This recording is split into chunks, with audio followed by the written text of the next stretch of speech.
Ladies and gentlemen, welcome to the IESF World Esports Championship live from Iași, Romania! We have the best crowd here live from Iași at the amphitheater. It is going to be a remarkable day for our Mobile Legends Bang Bang Grand Finals. What a journey it has been for both of these teams, one easier than the other. The Philippines dominated their way through the upper bracket for a chance to lock their spot in yet another grand final. However, for Indonesia, a more difficult road indeed, as they had to grind their way through the lower bracket to make it here for yet another epic rematch between these two teams. It's going to be an unbelievable day of action, and of course, it can only be paired with an unbelievable casting duo, and it is my pleasure, my honor, to welcome to the stream for the very first time your English casters for this broadcast. It's Naisu and OSX. Gentlemen, how are you doing?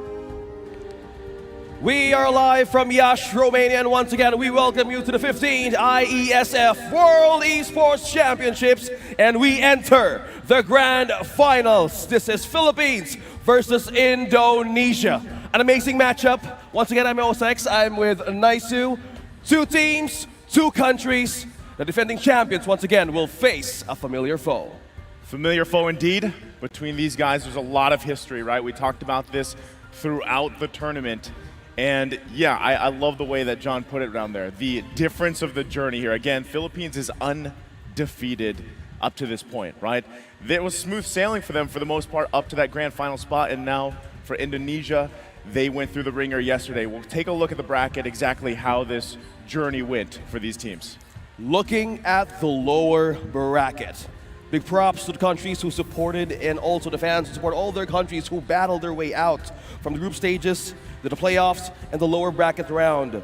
Now it's the trail of Indonesia. Look at that. Coming from the lower bracket finals, faced Mongolia, faced even Egypt, and the last challenge was Saudi Arabia. Now they're back, crawl their way up top. Yep. And the countries who's been with us from day number one, who gave us a lot of good fights. A big shout out to the fans actually who supported them from day number one. Yeah, it's always great to see this many, new countries and new faces compete here. Again, as we take a look at the upper bracket, this was the journey, like we said, for the Philippines, right? Every single series there in the playoffs, 2-0, they swept their opponents. And, for some matches, it was easier said than done, but still at the end of the day, one thing is apparent with this team for the Philippines is just how strong they are in every single department, right? Indonesia, on the other hand, again, they played, 8 games yesterday alone? And it was good that we ended a little earlier yesterday, right? Hopefully they were able to recalibrate, reset, of course, rehydrate, and get prepped up for this today. Again, they are last year's champions. So they have a title to defend here against a very hungry Philippines. Whew. This is the upper bracket finals, Saudi Arabia and Indonesia. And this time around, we're looking at this. As I recall, my preparations going to Romania. Two MLBB giants in Asia. In their own right, in their own reign, they face. Last year ago, I remember back in Bali, now having this preparation, all the perseverance that went through, it's a big of a challenge, but this is an exciting match we're looking forward to today.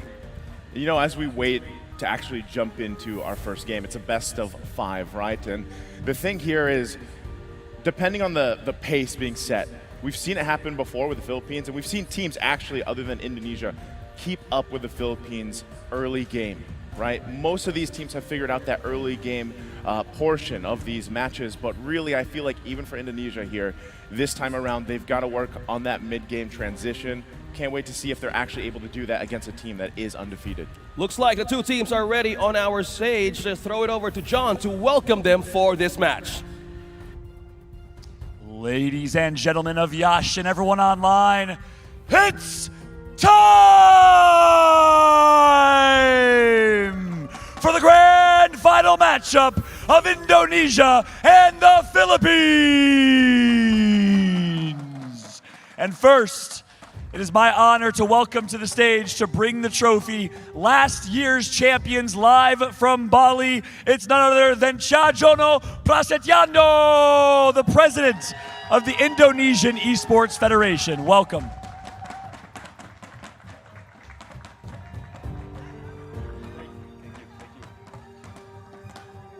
And what an honor indeed. The pressure for the Indonesian crew coming from the lower bracket to defend their title, to defend their throne. On the flip side, the Philippines, they're hungry. They're ready for this grand final matchup. And on that note, I think it's time to introduce our teams and welcome them to the main stage. First and foremost, the hungry team coming from the upper bracket, looking for revenge from Bali just 9 months ago. It's the Philippines!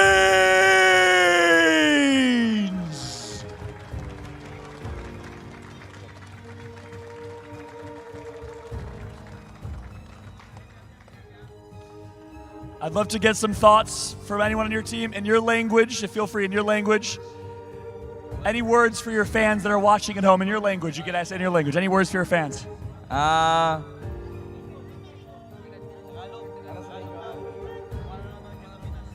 mga nanonood sa mga kababayan namin sa Pinas dyan, papanalo namin to!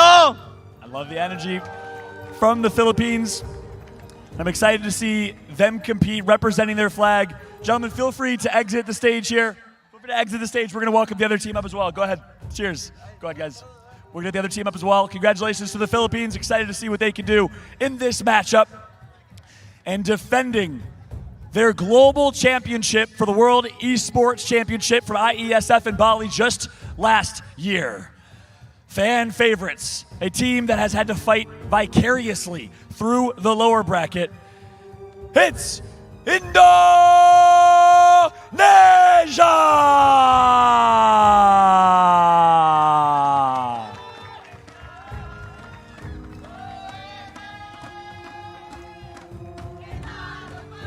And you hear the crowd react live from Yash, the Indonesian contingent here to support. Then I'm going to ask you again.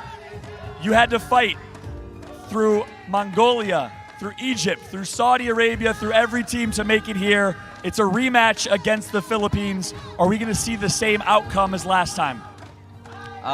No, we will win this time. I love it. They lost to them in the upper bracket. They defeated them in Bali. What has your preparation been like for this competition and for this match? Have you been watching film, and what have you been doing to prepare? We just having fun and enjoy the match. I like that mentality. Another day in the office for Indonesia. Ladies and gentlemen, make some noise one more time for Indonesia. And y'all can exit stage left. Congratulations and good luck as we get ready for this competition. They say legends are not born, they are forged through hours and hours of relentless pursuit of their craft. Well, legends will be continued to be defined today as we have two legendary teams ready to compete in Mobile Legends Bang Bang. That's going to be it for me here on the stage. It is my honor to welcome back our casters, our remarkable casters in every single language. Bring the energy, bring the noise. It's time for our grand finals of Mobile Legends Bang Bang. Take it away. Thank you so much, John. An amazing crowd that we're having it right now coming in our stadium. And this is the great time to be alive. Just imagine two MLBB giants from the Philippines and Indonesia. Two of the crowd favorites. Great community around the world who's watching us right now and tuning in for this matchup. Amazing time to be alive, guys. Even for me, the greatest moments are about to happen by just looking at even the trophy back on the stage. It's amazing. A sight to see on who's going to get this chance, on who's going to be, again, the champion for this in Yash 2023. That was a huge trophy, right? I wasn't expecting it to be that tall, but that's what they're fighting for. Not only that, but of course the pride to say that they are the champions here. And at the same time, you know, when we saw that interview there with John and the rest of the teams, it was great to see. It looks like Indonesia has rested up. Again, that's, I feel like, what they needed after yesterday, playing 8 games, and now it's come down to this, right? The best of 5 ahead of them for this grand final. Let's take a look at the lineup here specifically for the Philippines. First, we've got in the goal lane, Recutiano, Saison in the jungle, Canon in the XP lane, Archangel in the mid, and Unigo in the roam. Solid lineup. Again, this is a team who, if you look at every single role, every single lane, they're impactful. They're valuable to the team, whether that's from the early to mid to the late game. They're all doing something, right? And so far, that's the reason why teams haven't been able to defeat them. They're undefeated for a reason. So Indonesia, based off what we saw in the upper bracket, those were quick games, man. It was a sweep, 2-0. hopefully they figured something out to handle this. If it's one lane at a time, tackle the plan. Just start with that early game, focus on it, lock it down. We saw Saudi Arabia do that yesterday. They were actually neck and neck with the Philippines, taking those early jungle objectives. Tarzan was doing great, but then it was where it fell apart was that mid-game. So if anyone can do it, it's Indonesia here. Hopefully they have a plan for this matchup. Speaking of matchup, the jungle choices. The jungle here is what we've been seeing and looking at most of the matches from group stages up until this day. Those are the playmakers for these teams. That's the one who sets up the pace. That's one who jumpstarts the engine on how to fuel their own composition. This time around in Saudi Arabia, from Philippines, even from Indonesia, they're similar picks. They're similar in, again, hero pool choices. A lot of ways, a lot of even off-meta picks showing up. But right now on our screen, we have Indonesia. For gold lane, we have Sokin, we have Super Ken in the jungle, we have Cerise on the EXP, Moreno on the mid lane, and Vin for the roam. We've seen how Vin adapted and changes for those roams, who also rely on sustain, have more ways to get support for his team. But one that also stood out here is how Moreno taking more of the vision and even more of the recon that he gives for his team, even on the Novaria, man. We've seen him perform so good just by using this hero. We know that Moreno has a lot to say, right, about this matchup here. He does in the game, too, because when he picks the Novaria, man, for the most part, as we've seen in their journey up to this grand final, he's been pulling the stops, right? But I still think this is a hero that's going to be very contested if it's not banned out, you know, for the most part. Because first phase, even second phase, Novaria. You have Vision, you have Poke. A lot of things can be discussed in game, but that alone, him alone, and even Vin, we see him how use the Franco, a lot said, a lot of similarities that actually be chosen, actually be stolen in just by in the first draft. Here's what I'm going to say, you know, based off what we saw from their matchup alone in the upper bracket, biggest thing I think Indonesia needs to do, if we're talking from lane to lane here, is secure Sokin in the gold lane, man, because how many MVPs did Recutiano have so far? You know, just in the gold lane alone, I think Indonesia wants to be able to give Sokin a hero that either he's going to have a good time farming up early on, or just let him, you know, spend the majority of the early mid-game farming up. If it's the Brody, I think that might be a priority here for the gold lane. But as we jump into this draft here for game one, you can see Philippines will be on the blue side. Just to clear things up, by the way, because they were upper bracket, they had the advantage, they chose the side that they wanted to be on, right? Yeah, we've talked about it, yeah. That's the advantage. So it's a best of 5 starting at even grounds. First band's coming out here. Let's see what the first pick, probably Fredrin off the top of my head. Good choices here. They take out the Kaja, they're taking out the Eve, disabling more of the team fights, disabling more of the regen with this Faramis. On to Indonesia, they respect the hell out of this Franco, even for the Novaria. We were talking about it early on, and also the Paquito. All of this, most of the 6 ban choices from these two countries actually is one of the power picks that we've witnessed from their matches, even for the first time that they met, even to the playoffs. Your suggestion of Frederick actually works into the first place because Philippines right now has the advantage of the first pick. Will they go for the utility? Will they go for the heal? Yes! Wow. Baksha, a favorite as well.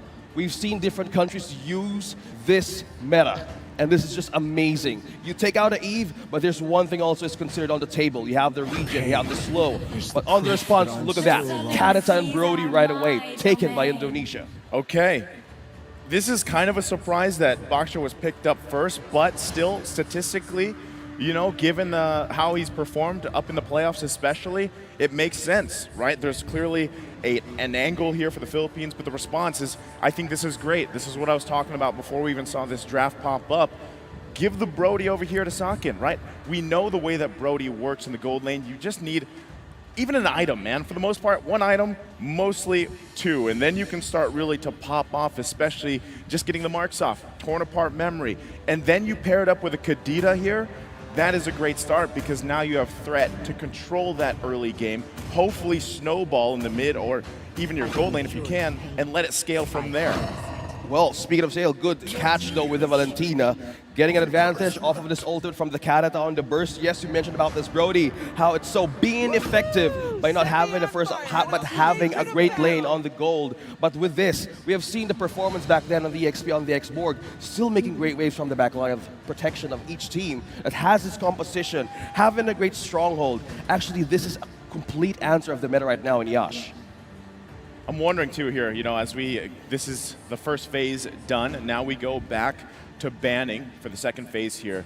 Both teams still having 2 to lock down. Now, if we're just looking at the lineup alone, for Philippines, they're covering the bases early on. They've got the jungle. They've got this Valentina to allow them to steal some of these ultimates from Indonesia the way they see fit. It could even be, honestly, Rough Wave's last Insanity is already good, right? If you want to go ahead and take an ultimate. We'll see what is left. My surprise, too, is that, Novaria hasn't been picked up yet.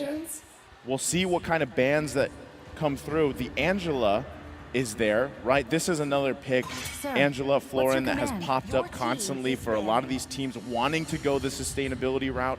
And right now, it might be the focus, right? Focus on the roam options for Indonesia, focus on those for the Philippines. Good ban on the Fanny though. With having a sustain, with having a great amount of reach, and even spellbound for this Terizla, you don't want that Fanny just trying to poke and burst you down early game. If you're up against a Baksha, you have more ways to even sustain that. But you don't want that slow. You don't want that delayed progression if you want to get tanky and if you want to have that HP AoE based damage. So this is covering tracks right now on what is the great counter for their own signature or strong picks. But for the Angela though, good point on the roamers as well. It's becoming more of an attention. Yeah. What is the roamers of Philippines and Indonesia for this one? They ban out the Clint as a favorite. The High Noon favorite right here in Yash. Even an early game. Still a great start. Yeah, it is. It's 12. Feels like it. Yeah, it feels like it. With now having banning out the Angela, Philippines had the idea like they might actually put the X-Board onto the XP, and even Indonesia can take the Lancelot for themselves. That's a good eye ban there for the Lancelot. Solid choices here. And again, I have to correct myself, Novaria was banned out, so that option wasn't available. Now I'm wondering, how we're so used to seeing it picked up. How does that change the course of the game? Fredrin going to be locked in here. Now for Indonesia, great option, right? I would still say you can actually flex these as well. We have seen X-Board go in the jungle before, but most likely, XP lane to deal with this Terizla here. Fredrin locked in to deal with the Baksha. You have that utility jungler now.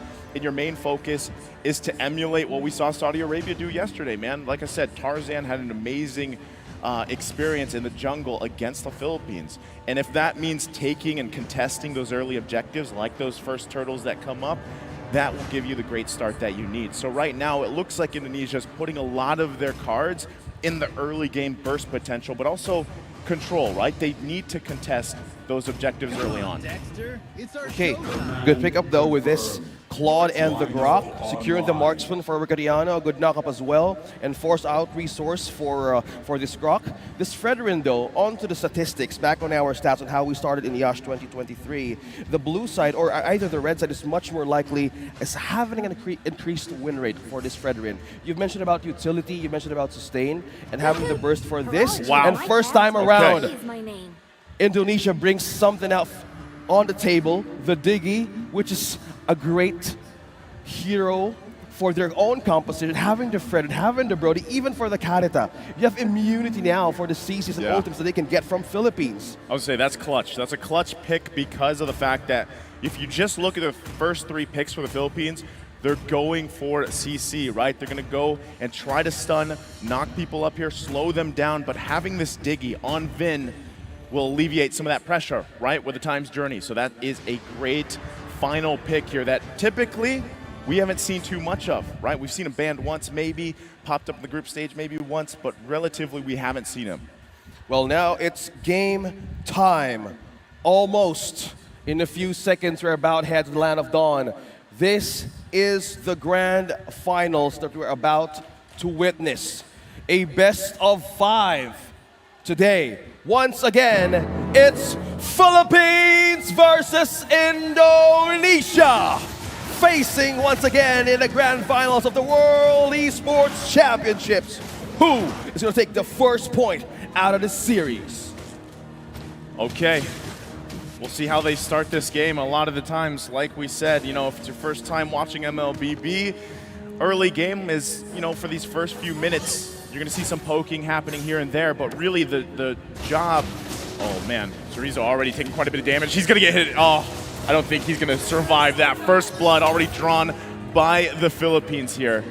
Arcangel with the rotation and response onto the Terizlov Cannon. Meanwhile, up top here, Sakin and Vin. We have two roamers, we have two marksmen aiding this gold lane. Onto the visit of Arcangel down bottom, actually aided more to decrease the Fragile armor of Chorizo right away. This is one thing that you don't want if you're up against a Terizla. You want to have the armor, you want to have that soak. But right now, onto the bottom lane, still the same thing happening. Yeah, still pressure being put on here, right? As I was saying, both teams, another kill in the bottom lane against Chorizo. That is tough. He's now 0-2. I'm getting to the point where I'm trying to say, you know, Philippines might be looking for some pressure to get some resources out. I didn't think 2 kills this early on, leading into that first turtle here. It looks like they want to have a response. Super Ken and Moreno both making their way here. 4 members of Indonesia now focusing on this top side. Archangel here to respond. They can't find anything. And Turtle just coming up here very soon. You can already see Saison getting in position. Now with the delay onto Chorizo onto deaths here. No ultimate available ready for team fights. Saison has good advantage of clearing or getting more of their AoE here, or even the quadrant on how to get this first objective. Meanwhile, we have Super Ken as well, trying to get in for the action. Okay, Super Ken, he wants to fight this with the Retribution. It's going to come down to it. He does grab the turtle, now has to stay alive. Appraiser's Wrath comes through. There's the last Insanity. Super Ken goes down. The Flicker comes out too. Still going to be looking for Saison. A couple hits away. Moreno, can he grab it? He rolls away. Somehow surviving. Chorizo falls again. And Philippines still on the board. Indonesia only able to get the turtle. Okay. They're willing to trade that. Philippines is willing to give up the first turtle up against Indonesia, but in that team fight, they disabled Chorizo right away. But one thing also that was concerned there was how will they sustain the damage? And looking by the items in progress right now, we're looking at 4 tough boots present and warrior boots for the marksman, for Katiana for the Philippines. On the other hand, if we're looking at the marksman progress right now, Blade of Hephaestus is already present for Brody. You've mentioned it earlier, how is this item pickup is so valuable, even starting early game. I say this time around, Vin could actually have a great rotation once if he gets more vision for his team, especially for a Diggy. He's not letting go of his gold lane just yet because of the pressure that was given down bottom on the XP. Well, again, you know, just given the fact that in the XP lane, that's, at this point, the lane is won, right, for Canon. Going against Chorizo, 0-3 on this X-Borg, who's relatively, you know, gonna have a hard time anyway, it's tough to deal with, you know, and as Canon gets more of these items, hold on to the top side, they already put in the pressure. Super Ken there now to help Vin. Really low here. Archangel might be looking to follow up, not gonna be able to find it though. And you can feel the tension in the top lane, man, right? They're just gonna focus there because, again, that XP lane, they just gotta leave Chorizo here to his biddings at this point, right? Big thing though, even though he's 0-3, Last Insanity still plays a part in a lot of these skirmishes, a lot of these team fights to get them down low, hopefully on the health, and then have some follow-up. Sakin hasn't gone down yet, so he should be able to farm up pretty well on this Brody. Second turtle now up. Okay, second turtle is up. Second objective. Eno Cannon is looking to poke on Chorizo. All right, they're going to fight for it. Less than half health here. Canon zoning them out the best he can. Unigo holding on a little bit longer. Time Journey comes out as well. Turtle secured by Super Ken again. Gets the objective. Can they get the kill? Rough Waves will not find the connection they're looking for. Archangel using his own last Insanity. Chorizo has to flicker out. Vin's gonna fall. Still looking for a second kill here. One hit away, and they put the pressure once again, but Indonesia grabs the turtle.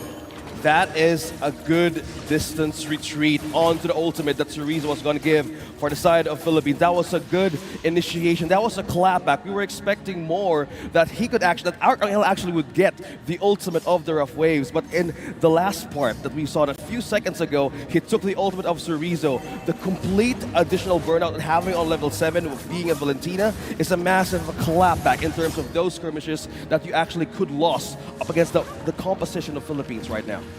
Yeah, it was nice to see that, you know, and still another setup here. They finally get on the board. Unigo gonna fall, but there's the response. They're going back for him. Moreno will fall. Vin has to get out of there. He's got the times journey still. So Indonesia gets on the board here. The kill going over to Moreno, that should help them a little bit, but this early game is definitely a struggle. Meanwhile though, because of this objective taking from Indonesia, they've managed, despite these kills over on the Philippines, they've managed to keep the gold lead relatively okay, right? 1,000 or so gold ahead. Yeah, Moreno was the first down to go after he was using the ultimate, and that was just the go time for Philippines to have a takedown for Indonesia. You mentioned how they're just keeping up with the objectives, they're keeping up with the economy. I said they have the eyes on, or even tabs for how they can get an advantage for Indonesia, even for the items. Philippines is building on the items right now to get a counter. Look at that, Finn flickered out. Flynn's got to flicker out. There's the time journey of their own. Super Ken can't get the Appraiser's Wrath off. He was looking for the kill. Not able to get it because he got stunned, knocked up there. Now the rest, Sakin waiting for the moment. He doesn't have the torn apart memory though just yet. Gonna get these marks off. Moreno going in, finding another kill. The flicker comes through, still on the follow-up. Could be in trouble. Only one down for the Philippines. Make it 2. Double kill for Sakin. Requitiano joining the fight along with Sason. Gonna push them back now. Turtle still going to be worked on by Super Ken. He's not worried about it. That looks like it might be the third one. Waiting for this retribution. He's got it. 3 turtles for Indonesia. And now the junglers just battling it out, but they're back on the board and they swing things in their favor. Moreno on the right target, taking down Unigo first and Cannon, disabling the penalty zone combo, disabling that knockup, the wall charge, the wall from the initiation once they start to get that turtle. Now looking by the items right here, we're looking at Burst, we look at the Elegant Gem also being built up slowly to get his, again, Clock of Destiny. But now with the priority of the Genius Wand, decreases the magic defense of Philippines right now. That's why they keep on bursting over and over again. The Wild Charge Flicker combination comes in, but there's 4 members here. Unigo cannot escape that. He knew it. Will fall right in front of the turret. And once again, Indonesia finding a win where they needed to. They're going to force Requitiano back here. And as you were breaking down the items there, OSX, you saw Sakin is where he needs to be. As soon as that torn apart memory is up, you can expect them to put pressure. Sason now. Cannon's going to get knocked up here. The rough wave's already going to be used. There they go. Times Journey has to come out defensively, trying to keep them alive. Flicker comes through. Sakin's still alive too. Gets the torn apart memory off, and they're still going. Times Journey of their own for Archangel, forcing them back. It's a lot of poking back and forth. No one goes down, but all those resources expended. Yeah, good frontline defense. Therefore, members from Indonesia just took a hold and just prevented Philippines from taking down Sakin. He forced out a flicker out of that Brody, but one thing that they're considering here is to lower down the proc of the Blade of Heptasis. So you all know who's watching us for the first time right here. 2-item pickup of a Brody right now. Having the passive of an ambush amplifies more of the damage if the Brody is not engaged or not being touched by any damage for a few seconds. But that is they're trying to prevent that. So with that, Super Ken is just also just clearing more of the waves here to get more items for Cerezo. Again, he fall down 3 deaths in the early game. He wants to get back up on his feet. And not only that, but that he just picked up the Ice Queen Wand. That's crucial for him, right, on this export pick, because his job is just to slow people down and even get that last Insanity off. He has the Immortality, so he's got a little bit of extra defense here as well. Yeah. They're going to put themselves in a good position here for the Lord. Yeah, speaking of positioning, we have Super Ken and Cerezo zoning out 2, 3. Sason. Moreno, though, he's going to be in trouble. Splash. There's the last Insanity. They're forcing him back. 2 times journeys being used here. Lord is still going to be worked on. Super Ken just forcing the Philippines back alongside his teammates here. They've asserted their position. Philippines might have to give this one away. Requitiano might look for an entry himself. Unigo as well. Wild charge, but it's too late. Super Ken grabs the Lord. Vin will fall, but here's the focus. Unigo going to get knocked up here. Looking for the kill. Requitiano goes in with a blazing duet. Wow. The wind of nature, though. Moreno goes down. They're still looking. Double kill for Archangel. Able to grab another one. Super Ken and Cerezo on the run. It could be dire, though. The penalty zone comes out. Super Ken left to his devices, Appraiser's Wrath, but falls in the jungle. They get the Lord, but at the cost of a couple lives. Requitiano. PHI Requitiano with an entry. Mind you, when he wanted to go up front, up 4 against Indonesia, he didn't have the Wind of Nature yet. That was just damage building up. And when he knew that 4 ultimates were down and Indonesia, that was the time to use that blazing duet right on to 4. He has the Demon Hunter's Sword, he has the Golden Staff. and just by that, he has extra damage to peel, and the fall of Canon and even Arkel was so beautiful to see, and that is just complete reinforcement, a quick response from Philippines. Look at that. Arcangel getting that times journey for himself. That's proving to be really valuable for a lot of these team fights, depending on what ultimate he takes. But Indonesia playing around that power spike they had by getting that Lord. It was only the first one of the game. It made quick work, right? Philippines made quick work of it. But still, Indonesia is doing it in terms of objectives. They've got the 3 turtles. They got the first Lord. Philippines is the one that has to figure out how to get these neutral objectives against Indonesia, because this is where teams usually lack against the Philippines, right? This portion of the game is where they really slip up and take things in control, but it's Indonesia that's doing it. And now they focus on these tier 2s, a huge flicker! Penalty zone from Canon with the times journey able to help them out. Can they follow up through it? Torn apart memory already going to be used. Rough waves as well, no one falling. Unigo goes in with wild charge, finds Moreno. He will fall. It's a pickup, but the response from Super Cannon Chorizo looking for their own response. Cannon falls to the Appraiser's wrath. Blazing Duet comes down 2 down. Make it possibly 3. He holds on with the immortality now going to be popped. Can they get the kill here? He's still got the armor. Recrutiano in trouble too, and he falls to Vin. It's a bloodbath here in the mid lane, 3 for 3. That was a complete tug of war. The disengage, the initiation from Cannon with the flicker and penalty zone initiated the go time of Philippines. One thing that they missed there is they were looking for a way to take down Moreno. That was a good wall charge by Unigo, but one thing they also were considering is how do you even catch Shock? He was all over the distance. He was minding the gap, losing his ultimate at the right time. But one thing they had a way of to have to shut down 3 members of Indonesia. That was a complete disengage, and again, a back and forth. Yeah, it was a bloodbath, man. Completely Mid-lane. disengaging. But now we're boiling down on the second objective of this game. Can I just say, too, great job for Chorizo here. Again, he had a rough early game, 0-3. He's made it back, right? And a lot of times, it's just doing what he's doing. Getting that Ice Queen Wand proc, slowing people down, using Last Insanity. They're going to force Philippines back again for the most part of this Lord take. They're trying to get this one locked down. It's half health. Arcangel with the times journey of his own. Arcangel just completely got the ultimate of the Diggy. Chorizo's ultimate is up, but he has no immortality. Good reset. Okay, there's a reset now on this Lord. I say in team fights advantage, Philippines has a window now to capitalize on, which they have for CC immunity and burst. Keep an eye on the positioning, Recrutiano as well. They're trying to spot him out. He knows what his job is. It's to get a blazing duet off on multiple members here of Indonesia, putting the pressure on. But it's not going to happen yet. Seisun trying to roll around here. They're not sure if they want to commit to the Lord just yet. It is about a third of the health here. Then Vin's in trouble. There's the blazing duet we were just talking about. Vin will fall. What's the response from them? Last Insanity popped as well. Socket in trouble. He goes down. It's a double kill. Both gold laners down here.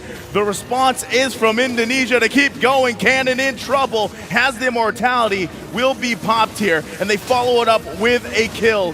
Unigo can't do anything but watch as he falls. And now it's 2 versus 3. Both junglers still up here. It is crucial. They can still fight with the retribution. Unigo goes in with a wild charge, trying to buy some time, trying to stall out Indonesia from taking this. Rough wave's going to be utilized here. Seisun still being held back. Superkin now starting it up.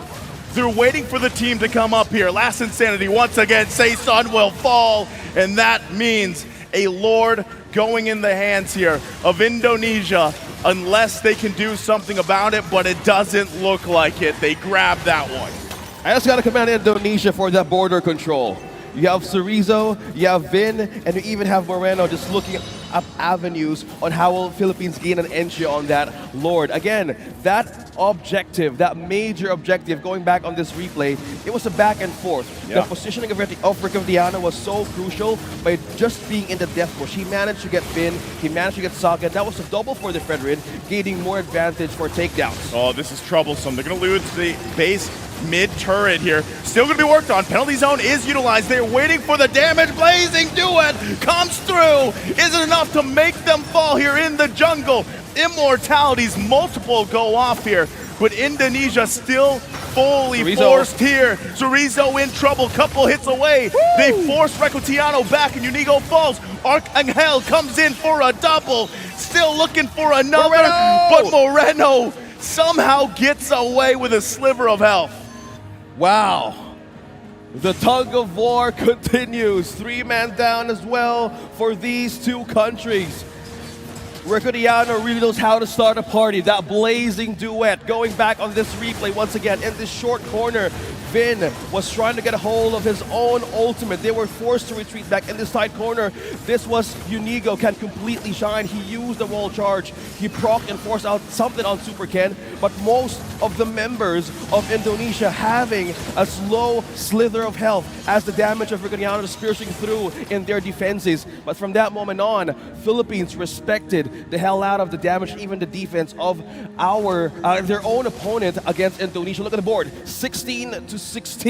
At the 16.5-minute mark, both these teams giving us a show in Game 1 in this best-of-5 grand final. You can see just how familiar they are with each other here. Yeah, speaking of familiarity, looking at all the items almost locked in, we have two members of Philippines right now who has more sustain. You have Antique Raz, you have Radiant Armor, sustaining more of the magic damage that Moreno hasn't always for against Chorizo.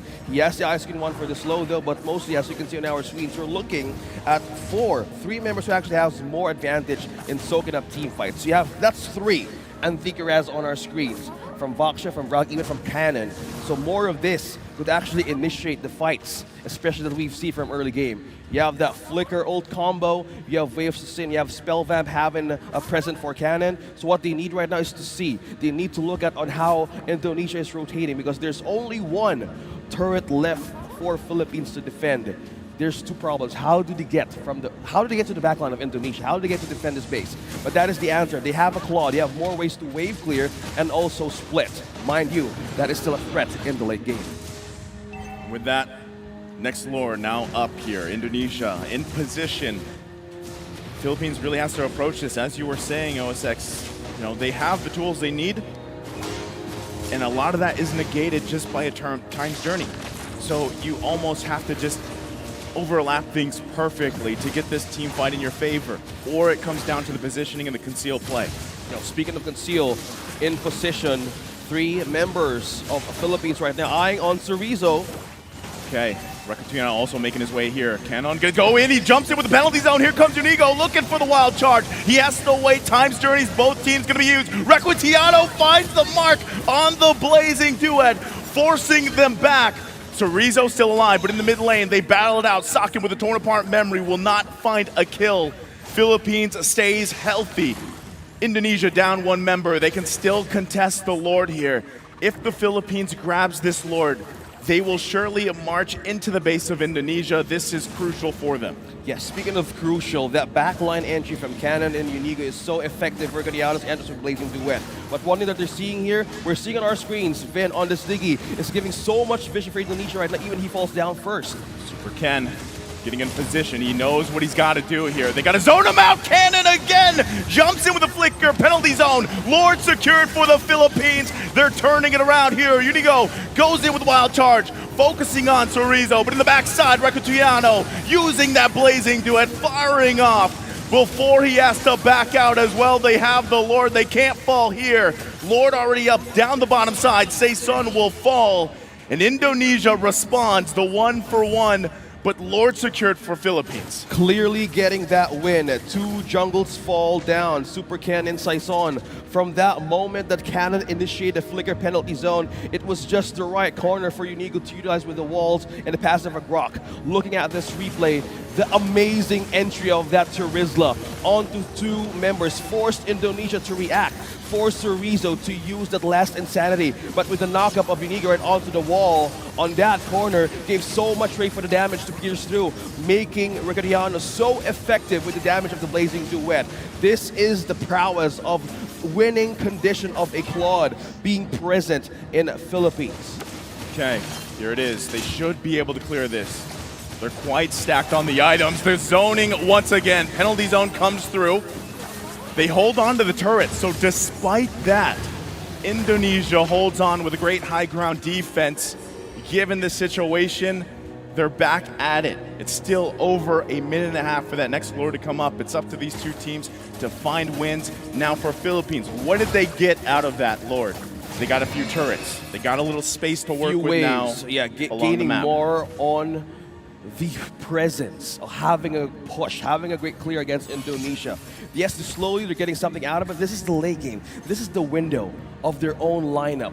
Late game composition, Claude, a walking winning condition, just in case they would need more extra damage. There's Arcangel, there's also Cannon for the Spell Vap. What we're trying to say here is they have more winning condition, as you said. Yeah. More tools, tools almost complete. They can actually interchange more of the items now on how to counter sustain, how to counter movement speed, because in Vision, or even for team fights, Indonesia needs more ways of discovering where will the penalty zone will land. Where will Unigo come from?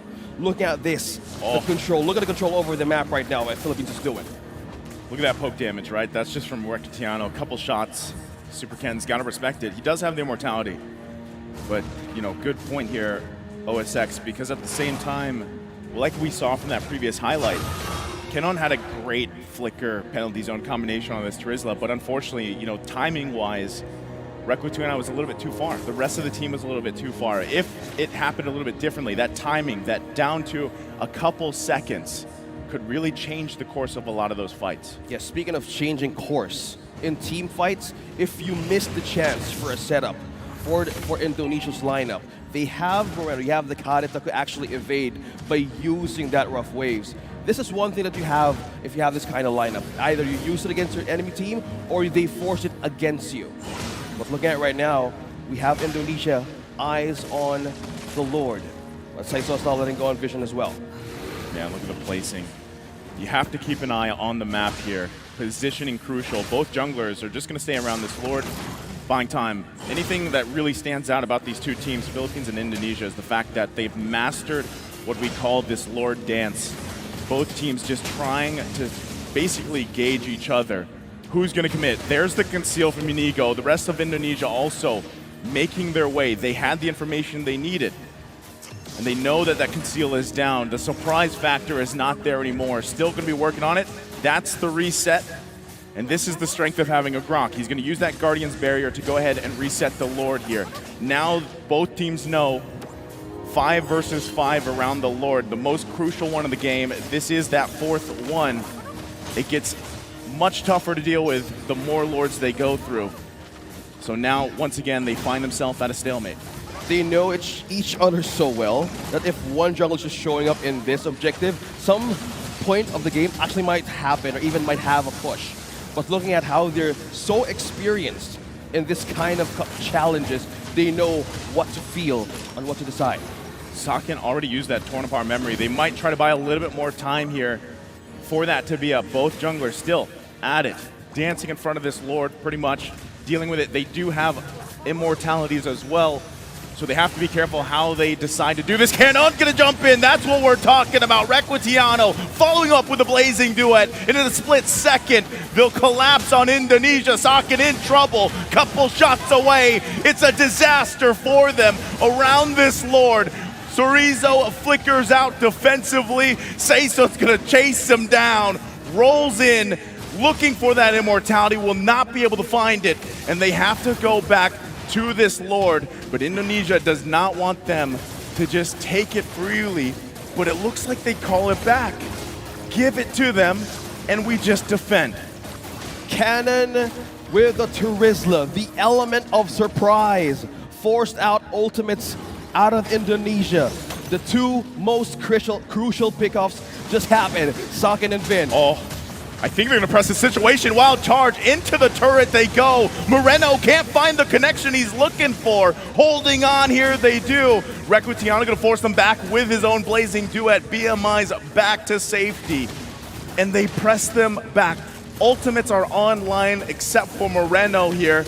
Indonesia, can they defend this? They should have a full force to deal with this Lord. Once again, it will most likely charge up into that turret here. So slowly but surely, Philippines gaining ground for this game number 1. They're gonna hold it here, and Indonesia hangs on. 25 minutes. We're in the ultra late game. It's a We're long game. timers are much longer. One crucial pickoff, either from these two countries, once they spot on someone out isolated on the map, that is the advantage of having a disable and the power of their late game composition. Now we're looking at the defense of Indonesia right now onto the base. We're see some items be switched up here. We're looking at the power. We're looking at the defense of Moreno. He now has the Winter Truncheon, able to force, able to have an invulnerability. This is tough. Even burst down from Philippines. The tough part here is the fact that you have everybody item locked. They're going to be switching items, like you mentioned, right? And it comes down to these micro decisions. In that sense, immortalities, right? Once they're expended, you're going to expect them to pick up these Winter Truncheons or these Wind of Natures, flip things out, even those Rose Gold Meteors, right? And at that time, especially dealing with Moreno, you just have to dodge that initial burst for the most part. But right now, what it's looking like, both teams having some of their bases exposed, Indonesia's turrets a couple hits away, this is where it gets a little dicey. Because what we've seen before too is not so much focused just on the Lord at this point, right? This is going to be the 5th Lord. It's almost game ending for most matches, right? We're nearing that time. But not only that, but when teams focus so much, they're hyper focused on dealing with that Lord, the split push comes through. So they have to keep an eye on that here for Indonesia. Things could happen all over the place, all over the map. Good point there about the split push. We're looking at Saken, we're looking at Ricotiano. Damages right now is actually showing up on the roof, but one thing to also saw right there when he had to hover on the items, we have two members of Philippines has the Queen's Wings, probably countering out the damage reduction of Indonesia's damage right now that could be so high because with the Brody and even for Cerezo, you have more ways to even compensate for that, just in case for team might just happen. As you mentioned about the map being all things can be considered. Yeah. Split push, actually diversion. It's present for these two MLBB giants that actually keep on experiencing even in their own leagues. So it's so nice to see that there's a lot of tension, a lot of surprises can happen. Wow. But look at that. There are some folks, so much immortality right now on our screens. Yeah, they're already going to force Sason, right? So off the Lord here. Got to keep an eye out again on the placements. Specifically, what's going on at the bottom side of the map. Moreno also trying to find some, this might work. It does. It at least gets the immortality. Still has to follow up. Trees are going to go in with the last Insanity Archangel. In trouble, but he has the Winter Truncheon. Cannon can't help him. He falls, but look at the bottom side. This is what we were talking about, the split push they might be going for. They still have to deal with here. The penalty zone will not be able to find the mark. Revenge Strike comes through. Cannon, can he salvage this fight on the top side? Meanwhile, in the base, Vin fell. Requitiano is still there, but good thing Saken went back. So the base is handled. Sason and Cannon trying to get out of here. They're going to lose their jungle. That's big for Indonesia here. They managed the split push. They won that fight around the Lord. And now they can decide, do we go for it? 3 down for the Philippines. 3 crucial takedowns with just the presence of Moreno, Super Cannon, Vin being on the base and being on the side of the Lord. They were able to sustain that burst. They were able to sustain that CC coming in from Cannon, putting the right amount of people with the burst here. Oh, Cannon's trying to hold off as well. Cannon trying to buy time. He needs a lot of it. It's him versus the world right now. Unigo up here. He's going to go ahead, try to block some of these minions. Immortality will be popped. Wild charge. He's holding on. He doesn't have it just yet. He cleared the minions though. For now, is it enough time? Archangel now up. Can they defend this by themselves? The base is going to be worked on by Saken, and it looks like Indonesia will draw first blood in a long game here in a best of 5 against the Philippines. Indonesia giving their Philippines their first defeat in the playoffs. They do it with fashion in the grand finals. That game is so tight that you don't even know what could happen next, but that capitalization on 3 members just by the Lord, they know what could happen with the Claude. They know what could happen. They know what's the capability of Ricotiano. Having his Claude onto this game, have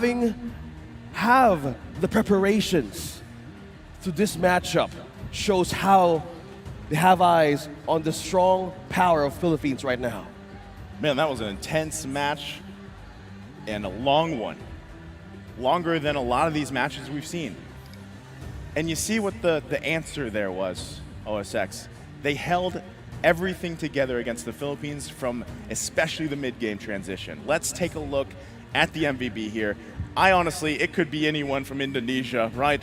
There it is, socket on this Brody. I don't know how many times alone this hero in the hands of many of these great players has gotten MVP, but here it is, 8-3 and 6. And if you recall, early game, he had relatively a good lane. He got 2 early kills, and there you go, So deserving MVP, played really well in some of those high, intense situations and positioning. Yeah, by the kill participation of 67%, he has to switch up onto the last moments of the game where he needed the Athena shield and even the Wind of Nature. But one thing that was considered was the scaling damage of a Brody. Complementing the tankier side of 3 members of Indonesia is so much important for them to hold those kinds of objectives. The lore dance, these 2 teams has mastered that for so long, and what they need to answer was either divert some attention out of the Philippines or make use of those mistakes that Philippines has made. And that was just completely completely Indonesia having the confidence, having the preparation.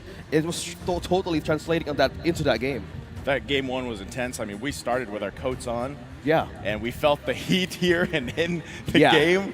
That you can see it from here. My goodness. It's so heated up right now. What a game 1. Again, the best of 5. There's not obviously they are the first team in this tournament to take a game here like this from the Philippines.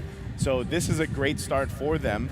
And I think, really in a game like this, when it gets to like what you like to call OSX, the ultra late game, it really does come down to those, the macro plays, the minor decisions. And this is, again, a lot of people are going to notice if you watch a lot of MLBB, what the Philippines was trying to do there. They were trying to go for that split push, into the base, and Indonesia handled it perfectly. So we'll see if they can adjust. We are going to be taking a short break, though, so sit tight. We'll be back after this.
Ladies and gentlemen, welcome back here live from IESF, Romania. We are knee deep into the final series for MLBB playoffs here, the grand final between Indonesia and the Philippines.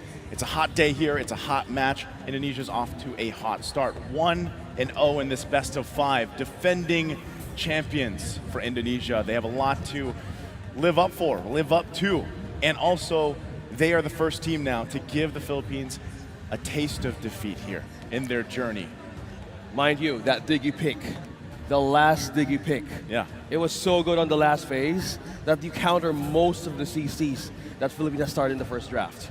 And looking by how they're maintaining that kind of composition, there's a lot of things present. The toolkit of Indonesia back in game number 1 is so strong early game, that relies on completely in vision. No matter how many times Vin got taken down with that Diggy, one thing that he aids for his team is just completely vision, and having an amount of that kind of reconnaissance around the map gives so much value of information to your marksmen, to your junglers, and and being all over the place. That's one thing to just go and back up on your feet with having the items that you lost in the early game. We saw Chorizo take down 3 times. Yeah, he had a rough game. By that kind of information that Vin's giving to his team, it's completely a great answer for those that think that they lost. Rough early game for Chorizo, and that's why I'm saying, he did a great job at, coming back through that deficit that he had.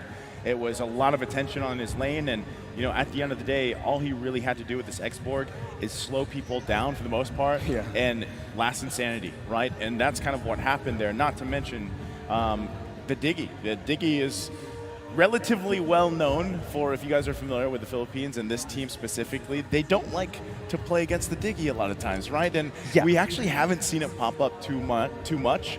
But what you notice too is it then got to a point where it was a challenge, right? When you have Valentina, you're trying to decide what ultimate am I going to take? What ultimate am I going to take? And it gets to a point as the game progresses where it gets even harder to get the ultimate that you want, because again, when you have Valentina, you have to get in a relatively, safe distance or close to the enemy to the ultimate you want to take. Yeah. And if you looked at Indonesia, they just did an amazing job at kind of taking that opportunity away or making it harder for them to get the ultimate they want. That's why we saw a mix, right? Sometimes it was the last insanity that was taken. Sometimes it was the time's journey. Sometimes it was even a rough waves or something, right? Mm-hmm. So that was difficult. Not to mention, on the macro level, great job for Indonesia on dealing with the split push. We've seen so many games end because of a split push, right? Yeah, and the Philippines is a team that's really well known for that. They were aware of that. Even on the second Lord of the game,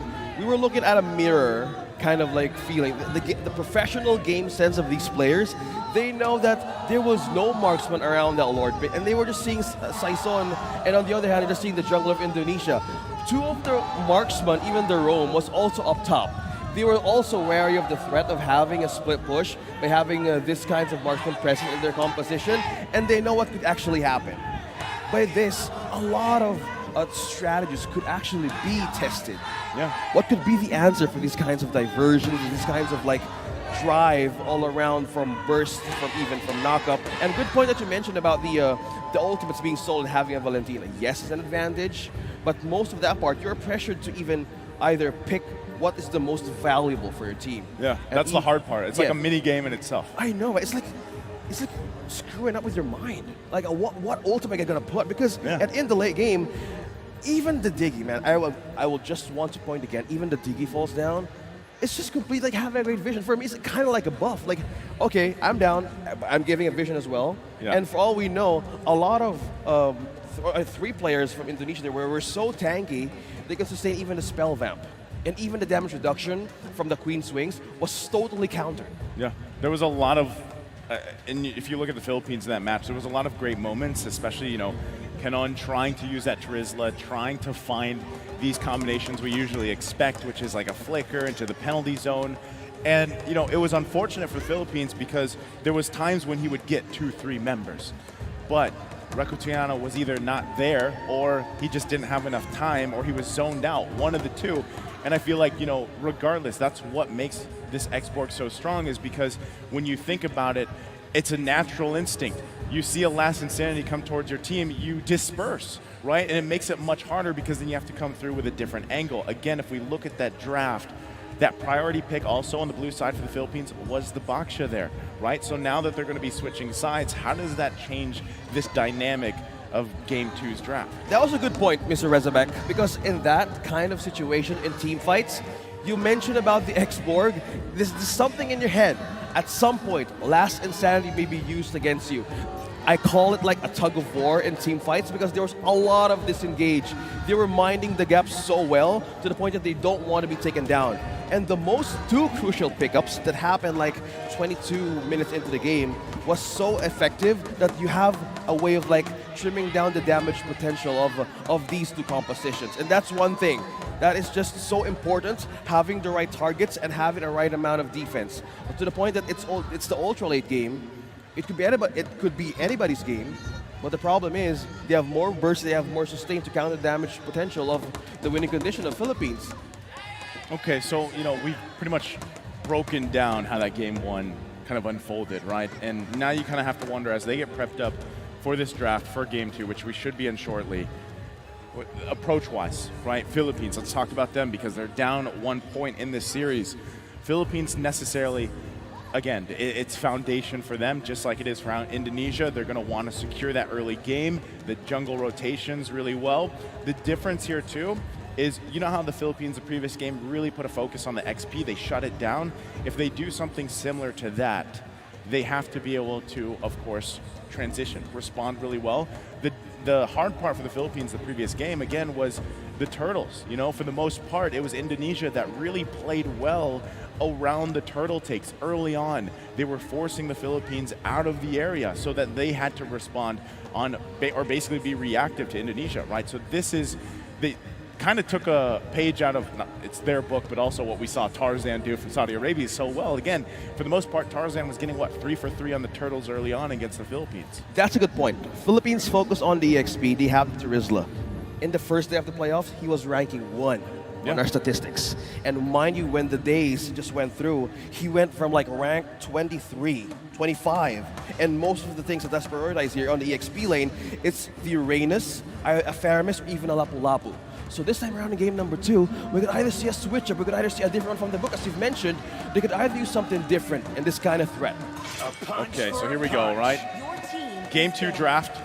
Indonesia now on the blue side. They're going to get the priority pick. Philippines on the red. The bans here too, it's a little bit different, right, from what we've seen at least here and there. The Brody's actually going to be banned out. First thing on his mind. Yeah, because I don't know, he's got to be pretty high up there in terms of gold laner statistics for this tournament for IESF WEC. We've seen so many great performances on Brody. Also, even though they had just used it, they decide to ban out this Kadita as well. Let's see what the last, also for Archangel's hero. Let's see what the last ban for the Philippines is. Okay, they ban out the Eve, they ban out the Paquito. So mostly the Joy was not a good option for most of the teams. Yeah, most teams. But I believe just either just let it go. It could work for and either of pretend these teams. that here doesn't exist. I mean, they could make it work. Again, historically. Just don't mind the Joy. Historically, Joy, didn't work out very well, especially it was Indonesia that actually drafted it, but a couple times I think it was for Super Ken in the jungle, but instead they just opt for Novaria, who is open. And, even before we started the series here, OSX, the Novaria is a signature pick, I would say. That almost all teams, but Indonesia specifically and the Philippines, they love this pick. So if it's left open, you're safe to take it because not only do you have some flexibility with it, you don't necessarily have to play it in the mid lane. We have seen teams play it as a roam, which could work. Now, are we expecting, Vin to play this? Not so much, right? But still, it's a possibility, and it's something that the Philippines has to consider here. You know what's a possibility? An assassin first pick. For Philippines? They could do it, but they're still sticking with Terizla. But okay, still the same thing. First two that we've seen for game number 1, Claude and the Terizla. I always have a thing on my head because in the game number 1 they ban out more the assassin picks, and mostly they don't want that kind of a burst damage that they can receive early game. There was also a spec coming in from Indonesia that they wanted to see the draft from game number 1, but this is a good one for Philippines. They've taken out, they've taken the Terizla with them, taken the Claude once again, and pairing it up.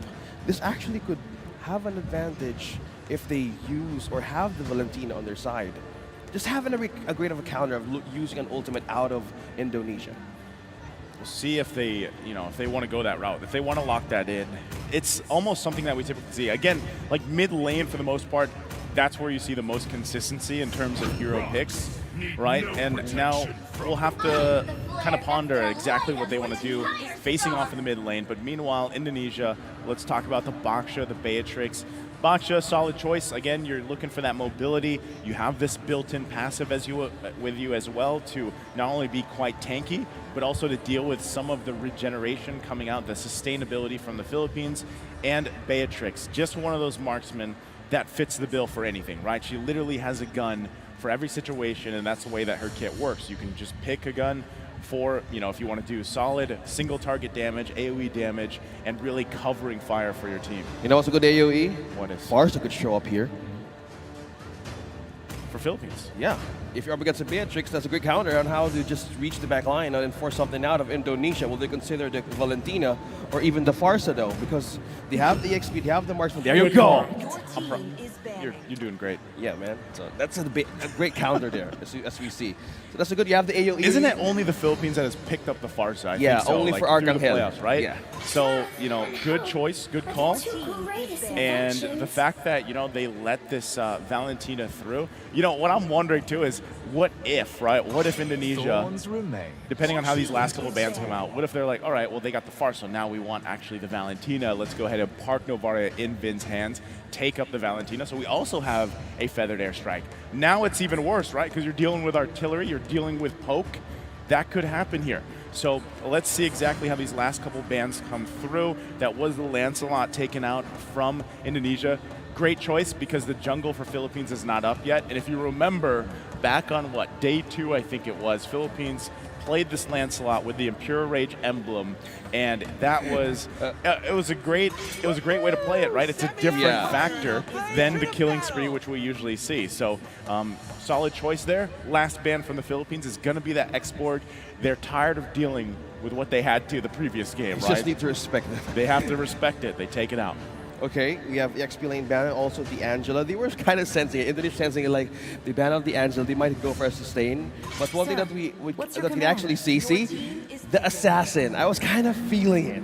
I was kind of feeling that either Philippines would prioritize on that, but it was mostly onto the XP as you've mentioned early on. So no assassins. What's good here for Philippines as well, they can actually take the Fredrin again. Good pair with the Charizla, good pair, and also a counter for the Beatrix. I say it's still a good pick. Fredrin for Philippines. You have the taunt, you have the tankiness. It's kind of like it's usually what teams just go when they're against Baksha, Yeah, but not regularly on the second phase. Yeah. On the picking. Well, we've seen it maybe a couple times, but if you want to be a little risky, again, you're down just 1-0 in the series, you still have plenty of time. Do you want to go with that risk reward? You could pick up a assassin in the jungle if you really want to, if you really want to compete that way. But they don't do it. They pick up the Fredrin. They opt for that utility, that safety. Again, you're up against a Baksha. The downside of assassins into a Baksha especially is obviously it's going to be really difficult for you to have some of those prolonged Lord fights or even turtle fights early on, right? Because you'll easily get whittled down. So a solid choice here. Let's see what the answer is from Indonesia. Like we said, we still have to see exactly where this Novaria is fitting in. We already have the jungle, we already have the gold lane. We need the XP and the roam or mid option for Indonesia. If they end up picking up the Valentina, that will be an interesting composition that we've seen actually work really well before. Plus Glue is good though. Glue for the XP lane. Glue for the XP for Indonesia is still good, but they go for the Minotaur. Okay, knock up. You have a disable for the Claude. Trying to get the precision, but okay, different way. We have EX this is that lineup I was telling you about, OSX. The tanky boys. The beefy boys, like this is it, right? Because beefy boys and a cow. Well, literally, yes. There is a... We're in Yash. Yes, and here's the thing. We only saw Minotaur once, I think it was, which was yesterday in the hands of Maro, right? And we did not get to see how useful a Minotaur could be because, yeah, he had some great, setups, flicker-ins with the Minoan Fury, but at that point when they were utilizing it, there was no follow-up, right? But this time, it's in the hands here of once again, some of the best players in the world, if not the best. So now, how does this get rounded out from the Philippines? Atlas. Yeah, they might want to go with something also tankier here to help them round this out. Wow, not what I was expecting. They go with a Roam Valier. Those two mages. Interesting. Okay, yeah, disable. You have a complete debuff. You have a complete pushback on this cow, on this Minotaur, and also for the Grok. Even for the boxers, there's a lot of ways to secure the board, because that was the problem in game number 1. Yeah. How do you protect that? How do you have the border control if you're up against a lineup that's so strong on damage that is building up on the late game? I think this is a good path for Philippines. Yeah. And it's having a good jump start for the early game. Paired with Farsa, paired with Valier, I think that's good. The only thing that, Valier is great because of just the way that his kit works, his mechanics. He's throwing fireballs. You land a couple in a row, you get a stun off, you can push the enemy team back. And, you really have to be on point for the most part with your fireballs and everything. But also, once that kit is up, you're kind of just running around for the most part, right? So really has to scale into this game. Yeah, Valier, in a way, is a little bit of a risky choice, but we'll find out, right? We are going to get a little bit longer here to talk about this because Valier is not typically a hero you see pop up. Usually teams do like to pick this up though if they're dealing even with a Terizla, for example, because of the animation with the penalty zone is so like slow motion that he just torrents them away, pushes them away. He has a heavy hammer. If you break down the animation of a Terizla, you just need to make that surprise. Yeah. That is always about the flicker combo that you were mentioning, because if that flicker is gone, you lose the element. You lose the surprise. Yeah, the element of surprise. Either right? you use your swinging hammer to just use it for either evade or escape, or even poke down the members of the enemy. But just having the right amount of burst, who's actually or can be a great way of a strength in surprises. Well, Canon's doing great work with that. So let's just hand it to him. We're looking over the same 2 picks from Philippines, and for the side, as you said, of Indonesia, Beefy Boys. Yeah, this is going to be. It's going to be hard though, man, because if you just again looking at that lineup, right? Not only the fact that Indonesia's lineup is very tanky, very durable. The same can be said for the Philippines to an extent, right? Having this Fredra and having this Terizla, but really that's it. On the other side, Indonesia, not only are they going to be able to peel, they can peel easily for that Beatrix, for Sakin here, but they have multiple options to initiate these fights if they want to, right? So if you're really worried here about that CC setup potential, it's the Philippines because of, again, you have a wild charge to work against from Indonesia. You just have Baksha rolling around, looking for sandwich plays, and that's what they usually do. Teams that pick up Baksha early on, not only are they focused on obviously getting the objectives and whatnot, but it's to put pressure in these lanes, top, bottom, sandwich them into a turret, and then usually pick up a kill, right? Not to mention they have a Navario, man, who we have seen time and time again with just the way you use that Astral Echo, the Astral Recall, you're poking people down. You can really play around that. And one thing that I'm really looking forward to seeing is how this Minotaur works this time in the hands of Vin. Because, like I said, we saw it once yesterday. Didn't work out, right? It was there in essence, but the follow-up wasn't there. Yeah, follow-up. I think now they have great answers for this Minotaur. You have more ways to actually hit those even pixels for the knockout for the Minoan Fury with the aid of the Astral Recall and Astral Echo. But if you're talking about how will they deplete down the defenses of Indonesia's lineup right now, having the Baksha, the Grok, even the Minotaur, I think it all boils down how will the progress of the 2 mage heroes of Philippines will do in early game. You have the poke of the Feather Airstrike hitting level 4. Yeah. And with this Valier alone, you can actually visit more of the lanes, so you actually get more vision, and you have more advantage of disabling once you get the pass or you got hit of one of the ultimates. Well, we're jumping back into the game here. Ladies and gentlemen, welcome. Game number 2. Indonesia drawing first blood in this grand final best of 5. Can the Philippines even it out? You're going to see them really trying to put pressure here early on, utilizing this Valier pick. That's what you see Unigo doing here. He has to be landing these fireballs and everything else. But at the same time, you have a couple defenses, right? And you are quite squishy. You can see it right here, already half health. He's got to be careful. Yeah, Valir roam early on, you need to be wary of your distance. You need to be wary of your spacing because at some point early game, Super Ken and Vin with this kind of pair up, you could actually poke a lot out of this Valir. So you need to be careful as well. That's the knock up from Vin. Using the concussive blast, passive run, hit him down, fireballs connecting onto Saison. Hitting level 4, will he be able to make it for the Appraiser's Rat? Just continuing that spam, Saison is completely peeling off slowly members of Indonesia. Again, these burst fireballs, right, are crucial. Cannon dropping low. Will he be still able to escape this one? Cannon falls down. Cerezo takes the first blood. Man, it's a revenge, right? It's Cerezo getting the first blood here in that XP lane, dealing with Cannon on this Terizla. So, you know, and to be honest, honestly, we haven't seen too much XP lane Grok, right, for the most part.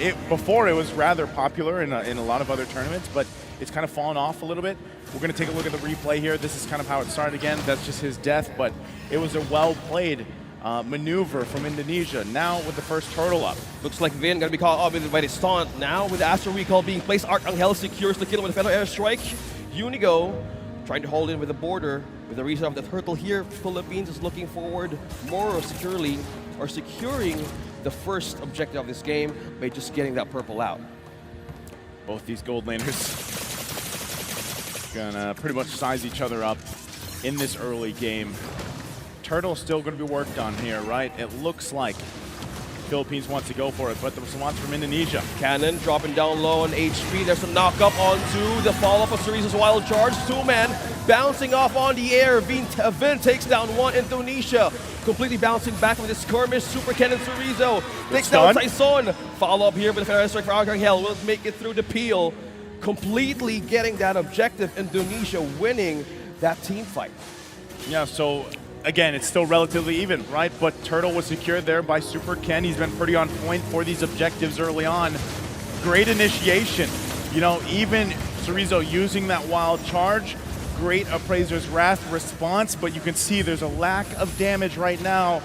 And yes, these are two magic damage dealers, but they still need time to scale up a little bit, right? Right now, economy-wise, pretty even. Nothing too big happening. That is Rakutiano picking up a DHS, though. He's got the Demon Hunter sword. He's not letting go of Cannon right now, using the penalty zone counters, trying to slow him down with the turret spray. He's down right under the turret. He flickers in. Wow. Cannon trying to evade, he's trying to micro and right onto the turret, still sustaining that with protection of his own outer turret energy shields. He lives.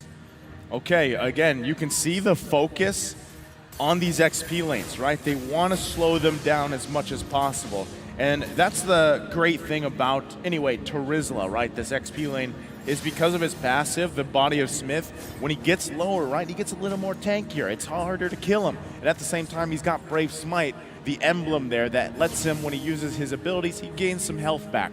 So that's what's making it so hard for them to capitalize on that kill in the bottom lane. So as we see Indonesia put pressure there, for how long though, right? How long can they continue to put that? Because at the end of the day, Cannon, just like Cerezo previously, even if you start out slow, at some point, mid-game, late game, your job is literally to be a front man and also hopefully land those penalty zones. But you can still see pressure being put here on Cannon. Eyes on XP, Cerezo and Ken. Super Ken just poking out Cannon to just go out of the own turret. Now second turtle is up though. Astro Recall and Echo connecting to Saison and Unigo. Indonesia's present as well. Finn trying to use and utilize more of those knockups. Saison has been disabled. The Finn as well trying to hold on with a follow-up cannon here in Cerezo. Trying to eye on taking this one. Moreno though trying to walk in from behind. Arcangel still spamming all the way. Looking that damage coming from that Appraiser's Wrath. Saison secures the kill. Okay. A response for that, but still giving up these turtles here, or at least being taken from under their noses. Indonesia doing a great job securing early objectives. Can they maintain it? Gold, economy-wise, pretty even. Interesting pickup too for Cerezo, picking up that Sea Halberd already this early on. That was his first item that he rushed here. So his job is literally to reduce some of that sustainability, some of that healing that's going on for the Philippines here. And they're off to a good start on countering some of that. Now, Philippines, on the other hand, you know, neither team has a turret down just yet. Next big objective is that turtle about a minute away here. things will start to fall into place because both these fights now have been 4 versus 4, right? The gold laners haven't been there. They've been farming up. Unigo. Wow. Salkin secures the kill. The advantage, half HP on to Riccatiano, using that blazing duet to escape. Now Cerezo with a follow-up and the taking of the kill. Cerezo now being followed, being bursted down by Arcangel, trying to get revenge out of the kill out of Riccatiano and Unigo. Now they're forced to clear more of the waves. They're forced to answer more and taking more turrets slowly out of Indonesia. So with that, they're able to grab a good play on the top side. Philippines might be looking to make a response though, right? They have to. This is also a big item pickup for Unigo. At this point, almost 7 minutes into the game, it's getting crucial. These first and second items. Look at this as the replay. The shot lined up from Sakin, able to get the kill. That's what I was talking about. And then keep an eye on Cerezo here. Comes in with a great wild charge, flicker combination. Great setup, top side. So now, third turtle is up for the game. Do both teams go at this 5 versus 5, or they keep doing it with just part of their lineup? Here they go. Arcangel and half an HP knock up coming in from Vin. Now being bursted, Arcangel uses his own passive to escape that wrath, but Saison though looking for a way to take him down. Vin now looking for an avenue. Super Ken being trapped in for Cerezo, can't do much. Now with the damage, all just checking just to take down Super Ken. Riccatiano secures the kill. That was 4 from Philippines trying to take him down. Tough to deal with there, right? But Philippines at least gets themselves a turtle. So it's not a clean sweep for the Turtles. For Indonesia, they have some fight in them, right? That's why I was saying a lot of these items that are being picked up now at this point in the game are crucial. They'll turn the tide of some of these early skirmishes going on. Even if we take a look at this, right? Scaling department-wise for the Farsa pick on Arcangel, he has that COD. He's building up into his second item. It should be proving a point, especially when we get to the Lord fights, right? You need that burst damage available to the team here. And at the same time, you've got the slow already with Ice Queen Wand for Unigo. So as they continue to scale up, will they be able to go toe-to-toe with these objective takes in about a minute from now? Here you go. You guys can see the items as well. 2 of the items locked in here for Riccatiano. And on the other side, Beatrix only has this BOD, right? Sakin needs a little bit more time to get the next item here. Probably the Malefic Roar. That's tough. Sakin goes down. Cannon securing a kill. Sakin gets his own first death. Unigo though, damage now slowly scorching it through the damage. Cerezo as well. This is top lane contention. Yeah. They're not letting go of this top lane just yet. It's 9 minutes into the game, and they don't want to let go of the control of their own defenses. We have the first Lord to show up, and just by looking at how they want to answer this, you want to hold and just be cautious of their next steps. Cannon using the penalty zone onto 2 will be able to secure a kill here. Feather Airstrike connected onto 2 as well. Burst down, will this be the answer? Canon falling down the hands of Moreno, securing another point for Indonesia. Unigo here trying to hold off and clear something out. Philippines taking another death, and that's for a Cannon. Yeah, then, okay, I was going to say he's going to land that fireball. He doesn't. So, unfortunate, but there is the Malefic Roar being picked up now by Sakin, even though he went down just a little bit ago. That'll help them shred through some of these defenses from the Philippines. Now that they secure their buffs here, they're going to have to go ahead and fight for this. Less than half health. Saison trying to taunt in Cerezo with a follow-up from Arcangel, being trying to burst Ken and Cerezo. Now they disengage. They just want the objective. They just want the poke. Sakin taking down Unigo once again. And they just want to hold off. It's just the objective. It's just the items. And Philippines trying to get a trade. Taking down the first turret now with a follow-up. Vin falling down the hands of Cannon. Saison looking for a way to take this purple for himself. Look at that. I mean, yes, the Lord went in the hands here of Indonesia, but Philippines knowing that, they try to find a counter punch themselves, some form or another. That was the first turret they were able to secure now. Here's the answer, though. Now being stunned right on to 3. Saison takes down Sakin, finally getting a kill. Wow. Follow up with Super Can. Cannon takes a point as well. Cannon looking for a way to chase off or push Cerezo out of the equation. Riccatiano with the follow-up in the trade. They take down slowly their objectives to their own hands. A push down bottom. Again, great response here from the Philippines. Even giving up or having that Lord taken from them. They handle it quickly. They get a couple kills. they get a lead, right? They have now a very short, small lead in the gold department. They're going to be able to scale up with some of that. Now Indonesia has to be able to respond, right? Yes, they're getting these objectives. They have to continue to get that space in terms of, you know, areas around the map. Both teams have 2 turrets down, right?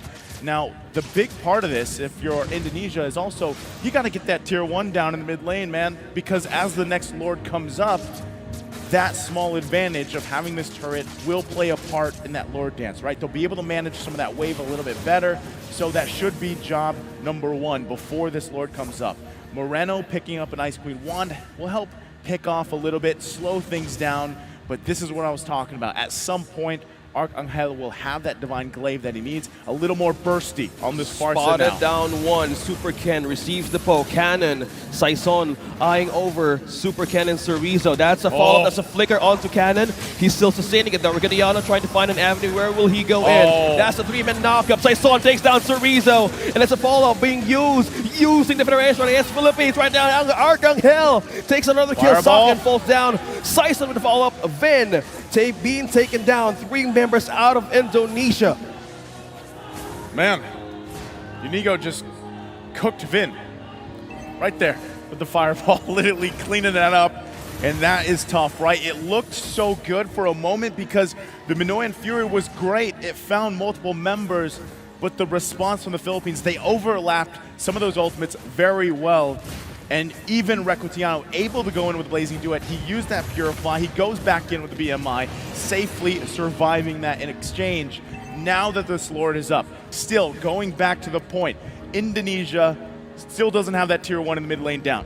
This makes it a little bit harder dealing with this space to work with, right? You're going to see them bunch up here. They have to get this information, but it's quickly taken down. Regadiano trying to poke down Super Ken. His health is dropping by the second. Now Cannon secures another knockup, being taunted by Saison. Now Super Ken falls down, follow-up of Cannon. Vin in now trouble. Vin being in trouble. Appraiser's Rock connecting to the damage. Saison takes down Vin. 2-member down on the Lord and the push in the mid. Philippines slowly getting a grip on the push and slowly eyeing on the base of Indonesia.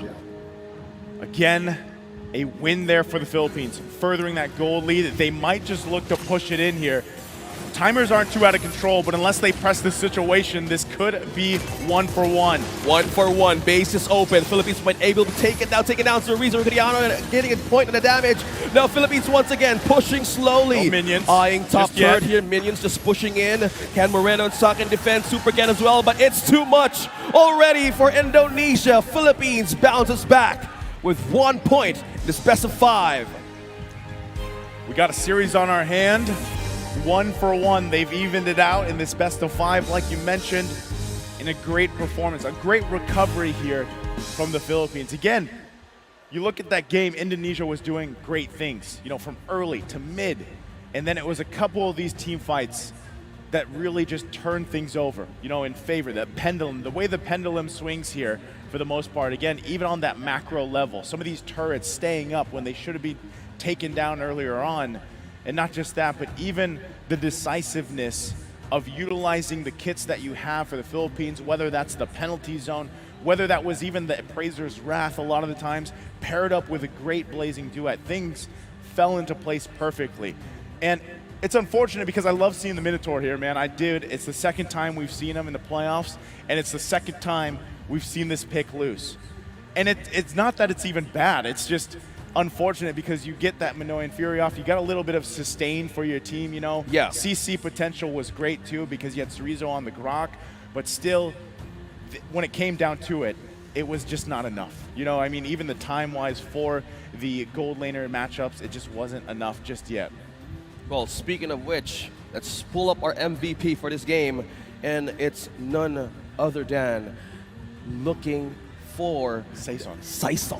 You pronounced it correctly. You said Arcangel correctly. Yeah, you know, I switch between the Archangel and Arcangel. Just, you know. Sounding perfect, man. Saison is our MVP for game number 2 for Philippines. Having the Fredrin complementing the Farsa and even the Turisla, having a 618 KDA. Using the Blade Armor and the Molten Essence, just by these 2 item pickup, you deflect more, you sustain more, And with this passive and courage of having the tough boost for your early game start, is giving your team so much advantage in team fights, in initiations, even in engages. Yeah, and it wasn't even just like, it's crazy that he does get this MVP here. It's good. It's a huge statement because, again, Fredrin is not your typical, like when you think of MVPs from winning teams, Fredrin, I would say, rarely gets it, right? There are times, again, where Fredrins pop off. They go like Assassin Fredrin or Psycho Fredrin. XP Fredrin, yeah. Yeah, this one was more like, again, the utility of this, because if you remember, he lost those first 2 turtles, right? It wasn't there, but the fact that you have a ton of CC alone, taunts, knockups, and then the Appraiser's Wrath, I think that's what really stuck out here was the timing on the Appraiser's Wrath, for a lot of times, because it just blanketed a ton of damage.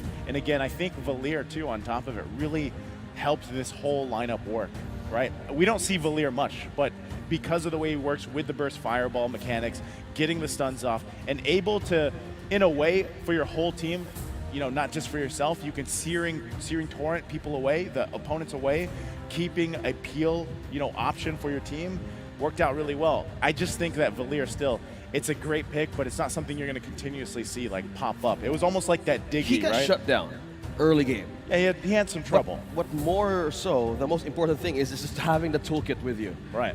The Vengeance Flame, even as I said, the Searing Torrent. Just by the passive alone, you can complement so many hits for the Farsa.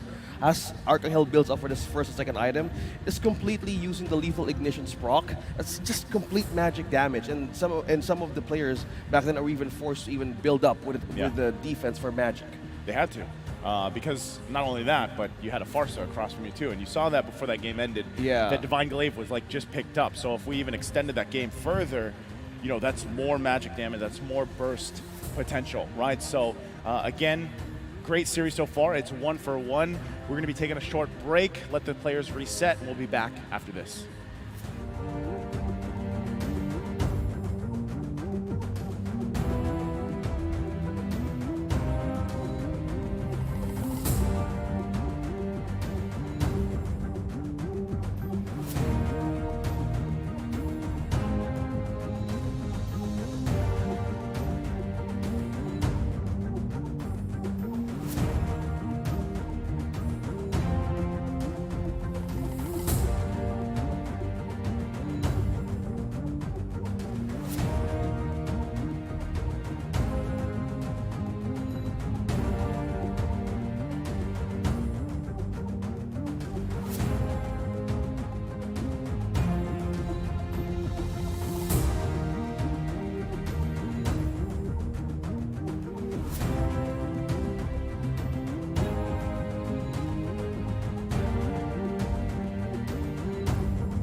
And we are back in this best of 5. It's 1-1, Philippines versus Indonesia, and this is still the grand finals of MLBB right here in Iași, Romania, the World Esports Championships 2023.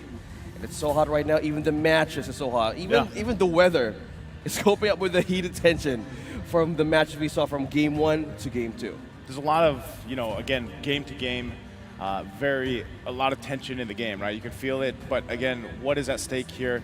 And it's Indonesia trying to defend their title from last year. Number one, they were off to a great start in Game 1. It was neck and neck, nearly a 30-minute game. This one, it looked like it was going to be along the same route, but the Philippines kind of figured things out a little bit better, right, with this lineup. And one thing that I'm loving so far here, OSX, is some of these changes in the draft. So far for 2 games, we've now seen something different, right? Metas are always established, from tournament to tournament. We've seen these picks often, but now that you have some variation here, it's great to see because it's changing the dynamic of the game, right? Yeah. The Valier, the Diggy, and there's even more. Minotaur was, no way, still a little bit of a surprise. It's a little bit of a new flavor. We saw it yesterday, that was there, but still, ultimately, this is what you can expect from these teams. And as they flip sides once again for the Game 3 draft, this is where things get dicey. Now that it's basically down, there could possibly be 3 more games. It gets crucial, right? You really have to see, do these teams want to go for what they've done in the previous 2 games, where you kind of expect some uniqueness, experimentation to pop up. But we know that both these countries have a very solid foundation, the lineups that they like to draft, the way that they like to play. So do they opt for that again? Or do they have some of this uniqueness or these aces up their sleeve here? Uniqueness and aces? Well, on the draft, Philippines answered it correctly with having the utility more of the sustain. Even on the magic department of the damage, having the Farsa and the Valier, it complemented more on the team fights, but also gave so much time for their marksman as well. The Claude and the Terizla, they made it work this time in game number 2. For the other side, though, they have coverage of vision, yes. It was kind of like once the Astral Echo, Astral Recall has been placed, they always like forced to have a takedown, have a gank. But from that moment, it was like, how do you even match with the damage if you're approaching even just mid-game? Having a Novaria, you would actually need that just to have more to melt something down on the Philippines' defenses. I still am looking forward again to some of those priority picks, number 1, right? We've seen a little bit of difference there. At the same time, I still see both these teams really competing for Novaria.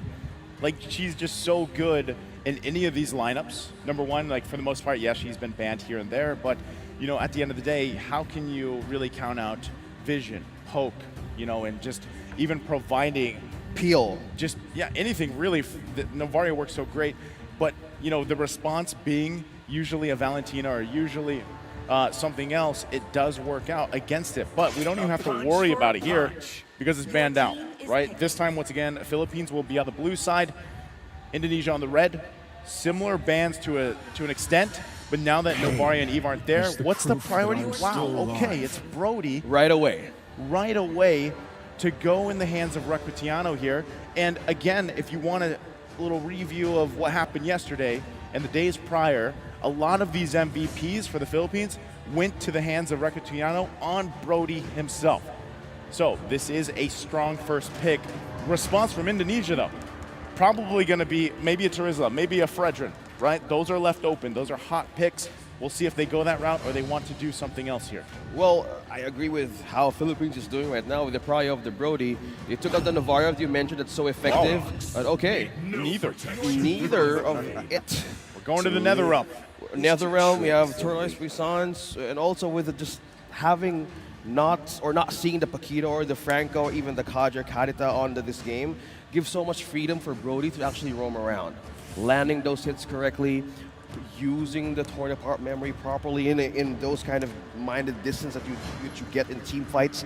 I think it's a safe space still for Philippines. It changes the route though, but still what's open the table is Valentina and Fredrin that actually be beneficial also with this Brody start. If the Valentina's locked in here to go against this Fairness pick, that's throwing it back a little bit, right? To meta we were once. I don't know how people felt about that. Once really happy about, or they enjoyed or not. Still, it's an option, but neither will be picked up. There's the Fredgen, though.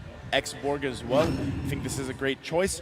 And then Indonesia right away in a snap taking up this Uranus pick in the XP lane. So That's a good steal, though. Yeah, how are things falling in place here? Again, X-Borg I think is a great option in the sense that even if you go 0-3 like we saw in game 1, you still have impact through the course of the game just based on the way that he works, being able to push people back, kind of making them disperse with the last Insanity. Good call there, though.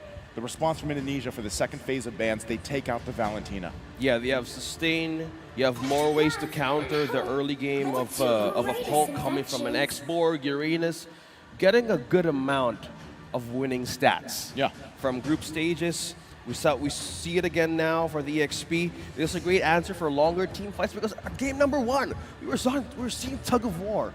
Extended team fights, push and pull, disengage. With this kind of zone now, with this kind of access to the back line, gives so much potential for their marksman to have a good angle. But since Indonesia doesn't have their marksman yet, they ban out the Valentina.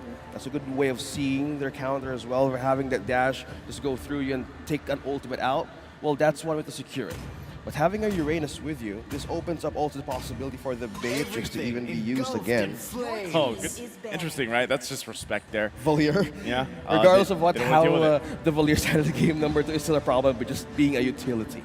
It's almost a similar fashion, right? Like, even if you have a rough early game on Valier, it's just kind of annoying to deal with because, like, the whole game, you're like, all right, how do I dodge these fireballs? How do I not get stunned? You know, how do I find an entry point and not be pushed away to completely negate what we want to do, right? So, solid last ban there from Indonesia. We'll see what the last one is here from the Philippines. But, you know, in a similar fashion, Indonesia, great that they have the Uranus. Might not be the most exciting hero, right? But what he does really well, aside from cutting waves even in the base, is the fact that he is just a unit, right? He will literally 1 versus 4 the majority of the game, you know, until you can really handle that sustain. And then, you know, you try to follow up on it. And then, like you mentioned, you're really trying to extend some of these team fights, right? The Fairness is there for a reason. Use the Nether Realm. We've seen some clutch, game-changing NetherRealm ultimates from Fairness players, right? And that has something to say about why Indonesia wanted to take it up in the first phase. This is another pick good. that Melissa has performed pretty well. up against a Brody, especially.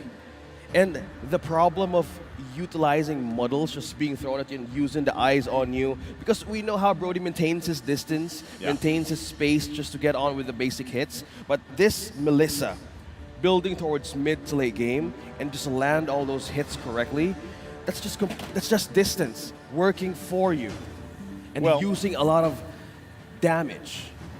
Well, again, at this point, you have to really decide, what do you want to take here? Your last 2 picks for the Philippines, right? You need to be able to round this out really well. You still need a good magic damage hero. And there it is, Farsa.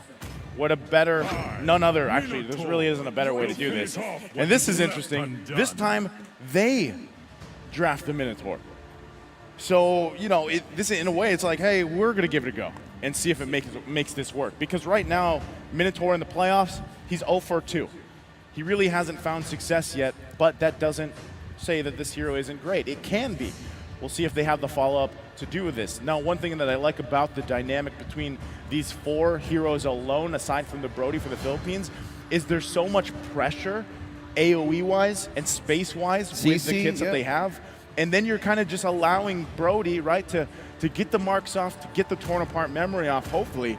And that's where the pressure is. So, wow, here we go.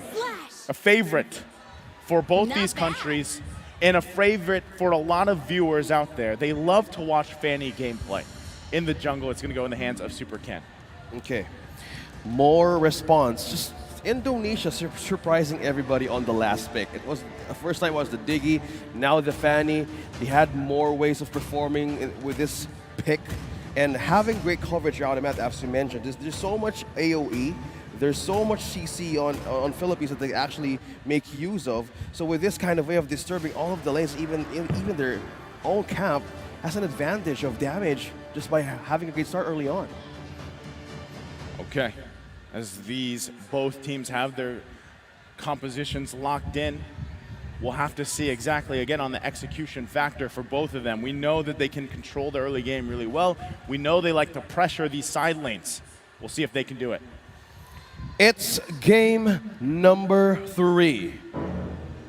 1-1. Indonesia versus Philippines having the same point. As we dwell upon all those choices back in the draft, this is a greater choice now for Unigo. Having that Minoan Fury, having that knockup, as you mentioned, the space right now that they can do for team fights is so important. In game number 1, they were trying to look for an opportunity to make the perfect set, because at some points in this kind of lineup, when you're up against a Fanny or even a Melista, you might want to penetrate from the back. Yeah, you have to focus on that, right? Again, when we talk about this Fanny pick alone, we talk about specifically high risk, high reward. You know, when we saw this even yesterday, we're like, man, okay, when you pick in a Fanny, for example, you're either playing in style. Well, no, that really you are just playing in style. You're trying to style and also snowball. Like, one of the big things about this pick alone, which we're going to see in a bit for Super Ken, is how fast can he set the momentum, right, for Indonesia here. If it's 1 or 2 kills on a jungler like Fanny, because this is a hyper-focused assassin, right? The past 2 games, man, we've seen a lot of utility, tanky-type junglers. Yeah. This time, it's a battle between that utility-type jungler in the hands for the Philippines, and then, of course, you have Fanny and Super Ken. He's also, as we get a glimpse here while we still wait for a bit, Super Ken is rolling with a killing spree, right? And so now you're wondering, can you get the snowball going faster than your opposing team? That's what they're going for. So we'll see if Indonesia can execute that the way they wanted to go with this draft. It's super important that they really utilize it. Yeah, now early game. Okay, going back. Slowly on to this best of 5. It's game number 3. Philippines versus Indonesia. Having the same point. And then as we wait to get into the land of dawn, a lot of things can be speculated. A lot of things can be broken down. There we go. But how will the execution work, though? Early game, we have level 3 onto Arcangel and Unigo. And Recatiano, having the 8 here for the gold lane, pushes a lot of pressure. Look at that. Oh, speaking of which. This is exactly what I was talking about. Super Ken looking for that first blood. Great defensive maneuvers. Vin could be in trouble now. Nowhere to escape. A couple hits away. Who's it going to? They give it to Arcangel on this Farsa. Solid pickup. Good response, good follow-up though. Early game, they know that they need more great start with the waves and also getting at the items. But that was just 4 members trying to take down Vin. An amazing response, an amazing follow-up. That slows down more of the potential for, again, for the objective that can be taken, but he's still stuck on level 3 as of now. And as we get through this, right, this is the first turtle now up here. And with that first blood, it will help them a little bit. It's not going to change the course too much. Both teams still trying to get to level 4. This could, though. So Rizzo might be in trouble. Fraser's Wrath not going to find the kill there. Had to use the Consecrate. His ultimate's down now. Should be able to regen a little bit, but still, Philippines in control of this first turtle. Vin also making his way, not able to get that level 4 just yet. They're going to have to battle this out. Might just go in the hands of Philippines. Nowhere to be found. Super Ken, there it is, the retribution. Turtle secured here for Philippines early on. And it looks like they're going to keep going. Vin going to be in trouble, falls once again in the hands of Arcangel, gets the second kill. It was Super Ken trying to put the pressure on the purple buff, trading that objective possibly to take some resources, and that will not work for their favor. Good front line cover. Follow-up from Unigo, and wings by wings from Arcangel's trying a bit of a burst poke against Uranus and as well as the Baksha. Now, looking by this progress right now on our screens, and even for the items, you have the Clock of Destiny present for Arcangel, and as well as slowly building up for defense for the export. We have the Warrior Boots. So maintaining more of these lanes. Hold up. Oh. Sorizo. Sorizo. 3. Yeah, that's tough, right? Again, we did mention in the draft, he's going to be going 1 versus 3, but not there. That time it didn't work out. For him, he needs a little bit more time to get a little tankier. This is crucial, though, man. Early on, we're just nearing the 4-minute mark. And when you have a Farsa this stacked 3-0 early on, it's tough to deal with because the burst potential comes way sooner. So now we'll see them fight it out, putting the pressure on the purple buff. They know how much Super Ken needs it here. They either want to force out the retribution or possibly steal this themselves. Everybody joining the fight at this point. They're going to go for it. Super Ken will fall. Cannon on the run. Chorizo was trying to get the kill, won't be able to get it, has to back off. It's getting tough here for Super Ken. Again, this is what you want to do when you pick a high assassin-based hero like Fanny. You want to be able to scale really quickly, fast, and it's not happening right now for Indonesia. Arcangel, with just having a small amount of health, good positioning and utilization of the Feather Airstrike aided a kill from Indonesia. Taking down Super Ken by just taking his own purple, pushed them in a corner to even respond for a defense. So that was a good way of pressuring them. As you mentioned, being dependent onto the purple buff is one thing that they can utilize against them. So we have the turtle up, and Philippines has more control here onto their own area. So Saison and Ecuadoriano, though, They just give it up. give it up as well. So Vin trying to see a potential for a retry battle, but no, he just taking some vision now. Yeah, Vin might be in trouble once again. This could be a third death, and it is. Recutiano picks up the kill here. And what you're seeing is just Indonesia trying to find some type of win. If that's just these buffs, if that's just these camps around the map, trading these objectives, it's what they have to do. At this early point in the game with this momentum-based lineup, their backs are against the wall, right? So in essence, Super Ken gets this orange buff here on the side of the Philippines. They might look for a moment, look for a play, but look where Saison is here. He's going for the purple buff. So they might clash here. The fight for it. Look at the pressure. Arcangel has to go out with the wings by wings. There's the feathered airstrike. Quite a bit of damage, though. Super Ken will fall. Can't get away with the cables. Unigo did fall as well. They finally get on the board here, but Sakin also went down. Off-camera kill here. 2 fall for Indonesia, plus the first turret of the game in the hands of the Philippines. Clearly, Philippines having a great start with the push and also with the takedown. Super Ken falling down again, 0-2-0. Having the plate of Heptasis press on his first item actually denies the passive of the proc.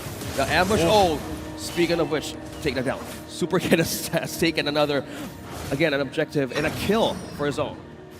Man, right now, like I said, you're kind of just scraping for what you can, you know, and with Super Ken getting that kill there, that is probably one of the better things that can happen to him at this point in the game. You know, he's losing some of these buffs, he's finding what he can, and so that's literally the response, right? Chorizo, once again, trying to go multiple members here, can't heal up enough, will fall in enemy territory. It's getting dicey there for Chorizo in that XP lane. Yeah. XP lane right now is getting more attention. So into its own lane of cannon right now, still holding his own defense with a stand of 8-2. Advantage of gold and economy is now with Philippines. Last turtle of the game, Indonesia would really want to contest this. They need that extra boost on the gold right now. He needs more items. They need more items for damage. Meanwhile, on down bottom, Cannon has his own immortality and just looking away just to take down this turret. And as they go through this game, you can already see the nice lead that Philippines has garnered themselves. That's going to be another turtle for Saison. Vin, taking the brunt of the damage, is quite tanky at this point, though. Despite going down multiple times, can he hold on a little bit longer? The rest of his team not able to help him. It's just him versus 4, whittled down, taken out here by Recutiano. Another kill in the hands of this gold lane. Chorizo just trying to hold it down. This is looking rough. Oh man, he almost got away, but paired up there. A great combination from the Philippines. Level 11. Saison on this Fredrin, onto this taunt, onto this tool.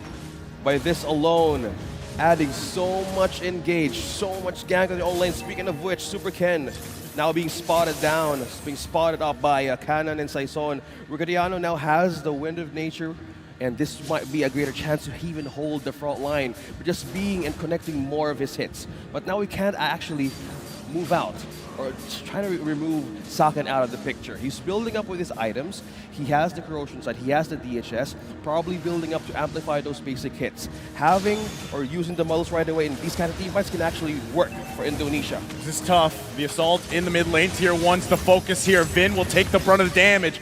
isn't able to keep them at bay. Canon goes in with the last insanity, finds another kill. So Rizzo falls for the 4th time here. It's getting tough. Moreno now looking to hold down the mid lane as much as possible. Has to flicker out too. You wonder if it was worth it even going that far in the mid lane. And now down a flicker here. 20 seconds away from this Lord. 3 turtles taken by the Philippines. Is Indonesia actually in a position to contest this? They're gonna lose the purple as well for Super Ken. He doesn't have that. This buff right here, stolen by the Philippines, is super crucial for a hero like Super Ken on this Fanny. If he doesn't have it, he loses a lot of that ability to move around, and that's why he's planning himself, taking a risk to possibly get another. Look at the damage. Arcangel, he gets him off camera, but around the buff. So they lose a member. Can they somehow contest this Lord down? A lot of magic damage. Gonna be going for it. Torn apart memory. Recutiano trying to save this fight. Goes in with the jump. No Fury from Unigo. Huge setup though. Turning it around. Double kill already. Last insanity going to use. Here's Super Ken. Can he turn it around? He goes in, gets the killing spree, and gets out of dodge. The Lord will reset. What an advantage, trying to get the first kill. Recutiano is not yet stopping. That is a 6-1 and 4 onto this Brody. Eyeing the first tier turret in mid. Philippines takes it down and has a better way in taking this Lord. They might start it up here. They know that in just a couple seconds, Saison will be up. He'll make his way to this Lord if they need him. But Super Ken, mobile as he is, will get here for the information, the possibility to steal the Lord away. They're gonna hold it up, it resets. Again, both teams fighting for this first Lord of the game. This will help them push into each other's bases, focusing on these turrets. They're gonna go ahead and give it a go. Vin goes in, rolls in. Super gonna Ken get dragged a little bit. Look There's the Super Ken, knock though. up, he's in trouble, will fall. Super Ken is still waiting, down a member. Vin is Looking gone. for a chance. Gonna come down to the retribution. Unigo He's gonna spotted. spot him out. Can he go in? No, it's secured by Saison, and Super Ken has to get out. Okay, now all of the objectives slowly being cleaned up by Philippines, forcing them to attack. Super Ken dropping on half HP. Cannon as well securing most of the front line and just pushing towards the mid lane. We have a follow-up also from the Lord up top.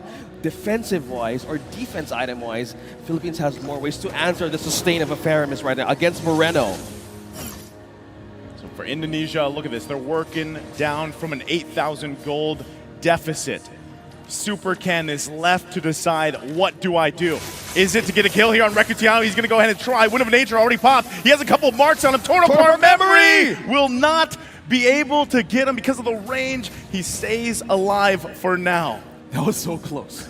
That was really close. If he had an extra distance, he could have gone down right away. He's cabling. He's cabling. We need to check the defense department right now of Indonesia. We have Oracle and Dominance Ice present for the Uranus, a bit of a frontline cover, but for their own roam. We have the COD, we have the Lightning Truncheon, we have Mana. He has more ways to respond and to complete more of the CDR. Okay, they're going to go ahead and assault the base here. First Lord of the game will be able to get them a turret. Vin taking quite a bit of damage. Has nowhere to go. Will fall in the jungle. Last Insanity pushing them back. They'll be able to clear this Lord here. Can Super Ken get a kill? Cannon. Can't. Cannon has the immortality, still able to stay up as well. They're in trouble, so Rizzo, couple hits away, will survive for now. Minoan Fury goes through. Netherrealm taken care of. Might be looking to end the game here. Super Ken trying to turn the tide of this fight. They lose the mid turret as well. Still looking for a kill. They push back the Philippines. They're playing with risk here. They have to turn this around. They're gonna go in. Chorizo goes past the wall. Arcangel will fall, and they're still going. The Philippines might be in trouble here. Recutiano popping the Wind of Nature, looking for the kill. Can he get it? Sakin stays alive with the go away, and they hold on. But meanwhile, Chorizo 1 versus 4 will fall in the jungle. But Super Ken sweeps in, gets his buff. There was just fights all over, looking for a way to shut down 1 or 2 members out of these teams. Chorizo falling down, Vin falling down, looking just by the damage. They're capitalizing on Sakin to get those kills and items in by looking at those bursts coming from this Melissa. He has now the golden staff. He has more ways to utilize this Inspire. It's on cooldown, but it's so much effective. Being in the front line, Moreno, even by the presence of this Uranus, is a better way to buy more time and to throw models right away and use that I'm on you. I can see potential of a comeback here for Indonesia. If they keep holding this time, if they keep buying more time and find an avenue to go for a back line against Philippines, it's the answer for them to take a great fight up until this Lord is about to be taken.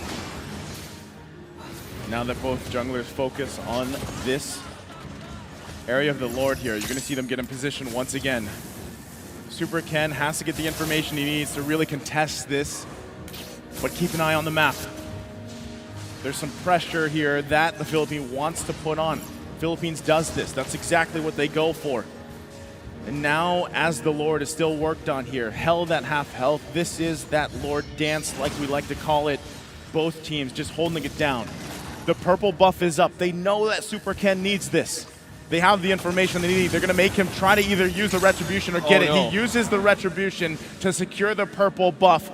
They have the information, and Philippines will punish for that, taking the Lord here. It's up to Indonesia to defend against this Lord push. Good resource forced out. Super Ken, he needs that purple. He needs that important objective by being just the Fanny, the damage dealer, and also Salkin here being pressed on the team fights. They actually would really want that, but that time around it was just Philippines. They were diverting the attention and they were just taking down the Lord. Now they're pushing in mid. And this is what it could come down to for Indonesia here. They've got to deal with this Lord. They got to deal with the minions. There's the CC coming through. Ken, he's in trouble. The pickup, that is huge for the Philippines as they assault the base here. Looking to take game number 3. Last Insanity pushing them back, and there's nothing that Indonesia can do. Down 2 members. They'll focus on the crystal here and take game number 3. Philippines is now having another chance. 2-1 against Indonesia. Match point. Match point for Team Philippines. It is best of 5. Slowly. What a great start. A dominating, strong start from Philippines. This is what I was saying. Anytime you see a Fanny, there's a reason why a lot of fans love to see it, because of the fact that it is a very risky pick. And you could see as that game unfolded how much attention the Philippines was putting on the resources, on the buff. The most important one there, the purple buff for that Fanny, really putting the pressure there, down to that time where it was, do you want to use your Retribution for this purple buff, or do you want to actually come here and probably contest this Lord? Two things. It's hard to decide from there, right? So they were also low on defense. Tough. They're also low on sets. They're also low on pickups. How will you even get a catch onto the movement or even the rotation of Philippines is doing? Macro-wise, they have completely diverted the attention of what they can actually do to bounce back in that game. Yeah, I mean, that's what they had to do at that point, you know, and really when you're left to your whims there for Indonesia and you're trying to find any saving grace in that game, you know, really you're kind of just scrapping. Like, that's what we saw from them. And I'm even surprised with Cerezo, man. Like, he died early on and continued to try to do what usually, you know, Uranus is doing, but unfortunately it didn't work out. So let's take a look at the MVP here for this matchup, a win for the Philippines. It could go either way, but this one is gonna go over to Rectiano. Man, did I say, when it was locked in the draft, how many times you guys can rewind on the stream. How many times did I say, when Brody is picked up for the Philippines, Rectiano is probably gonna get MVP. It's happened multiple times for this tournament, 12-1-6. He was massive here. The damage per minute is insane.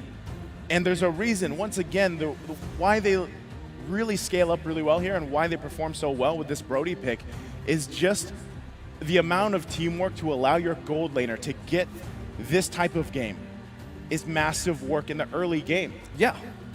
Having the BOD first, having even the Blade of Heptases right onto his hands, having an independent lane. Yeah. Just building, taking all the waves, taking all the turrets down. 12, 1, and 6. He's maintaining this death record, either 0 or 1. Yeah, his overall KD has to be.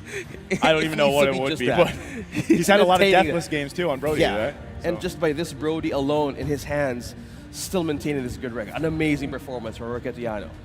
And I think with that said, now that they're at match point, of course they're going to get a little reset here for the players, but there's a lot that you can take from this. Even when we were talking about the draft for Indonesia, in a way, it's like, do you want to go for that risky playstyle, or do you want to go with this foundation? And I feel like here, that's what we saw for the most part from the Philippines. This, mind you, also, by the way, is a win for Minotaur. Like, he finally got his win. Finally man. getting an advantage. Finally increasing that win rate. Finally got his win. Good. And Yeah, that's if a you, knock-up. you saw the That's a CC. You saw the great setups. Answering everything. You saw the great setups there, and so well played. I'm just wondering, how do you adjust from that? Because this was a little more of a risky lineup for Indonesia in a way, just having one of those junglers. So I'm kind of expecting them for the next matchup to opt for a safer jungle, right? Go that route. Let's see how this goes. How will Indonesia bounce back? Because Philippines right now is on match point. So we will take a short breather here. Don't go anywhere. We will be right back.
Welcome back here to Yash Romania Live. We are in the grand finals for MLBB here, and it's down to a match point for the Philippines, trying to get the title from Indonesia. Again, champions last year in Bali, and it could be down to this. We could have one more game. We could have 2 games going in this best of 5.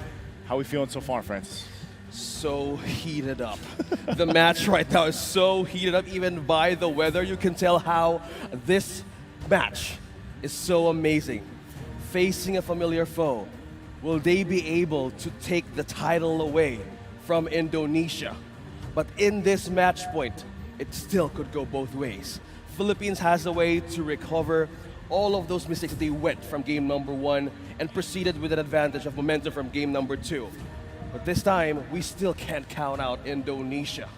They have ways, they have the experience, they have more ways to persevere through these kinds of challenges that we've seen from the group stages to the playoffs.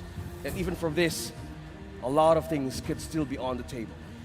One of the reasons why you can't count out Indonesia is because they are a country known for some of the best MLBB in the world, alongside the Philippines. Yep. And at the same time, these players obviously have what it takes to turn things around, right? We've seen crazy things in this playoffs alone. 10,000 goal deficits, games being turned around with just decisive moments, right? Decisive moments within the game. Indonesia can do that. And with this, as they have to adjust, let's talk about that. How can they take us to a game 5 to potentially defend that title? They have to be able to adjust in the draft. And I think, the last game, again, was a little bit of risk. And it again, just a Fanny alone is risk, like quite a bit of risk in a lineup, right? So again, I'm thinking that you want to opt for a foundation lineup. And the thing, too, that was interesting is the way that they drafted, right? They picked up that Baksha. It actually went into the hands of Vin. It was a roam. And most people are naturally thinking, based on statistics from what we've seen, that Baksha was going to go in the jungle. It didn't, right? So there's this whole kind of mind game to this, too. Once we do get to that draft is, what do they prioritize? What kind of game plan do they have? And are they able to execute it well? Again, something that was really surprising here, just alone with the Philippines, was the fact that they finally made Minotaur work, right? I mean, again, this is a pick that has not performed very well here in the playoffs. And so now you put that as a factor because, most teams would count it out, to be honest. Yeah. And they really want to think about drafting it. But after the performance that we just saw, and the Brody, who I'm expecting is either banned out or taken for Indonesia, you don't know if you're going to have to deal with that again, right? The setups were so well timed from the Philippines the previous game, so Indonesia has to be able to play around that. And what we saw from them in that game where they gave the Philippines their first loss of the entire tournament was the power of that Diggy pick, and I'm not sure if that's the answer here, but it's definitely an option. I love what you're going through. It could be a possible comeback of a pick for a Diggy as we go into the draft. What do they go for? And they go for the Navaria. They have the space, they have vision, they have poke. Taken out and respecting the Kadita and also the Brody and even the Franco removes all the singular target pickoffs, and this time around, they could actually make an assassin pick work. But also for Philippines, banning out this 3 staple heroes that actually deal damage on team fights, pickoffs, and AoE poke. Eve, Kaja, and Paquito. They will have their chances now to either secure the utility. They could go for the Freddy, they could go for the Valentina themselves, or even for the Faramis. See value in me?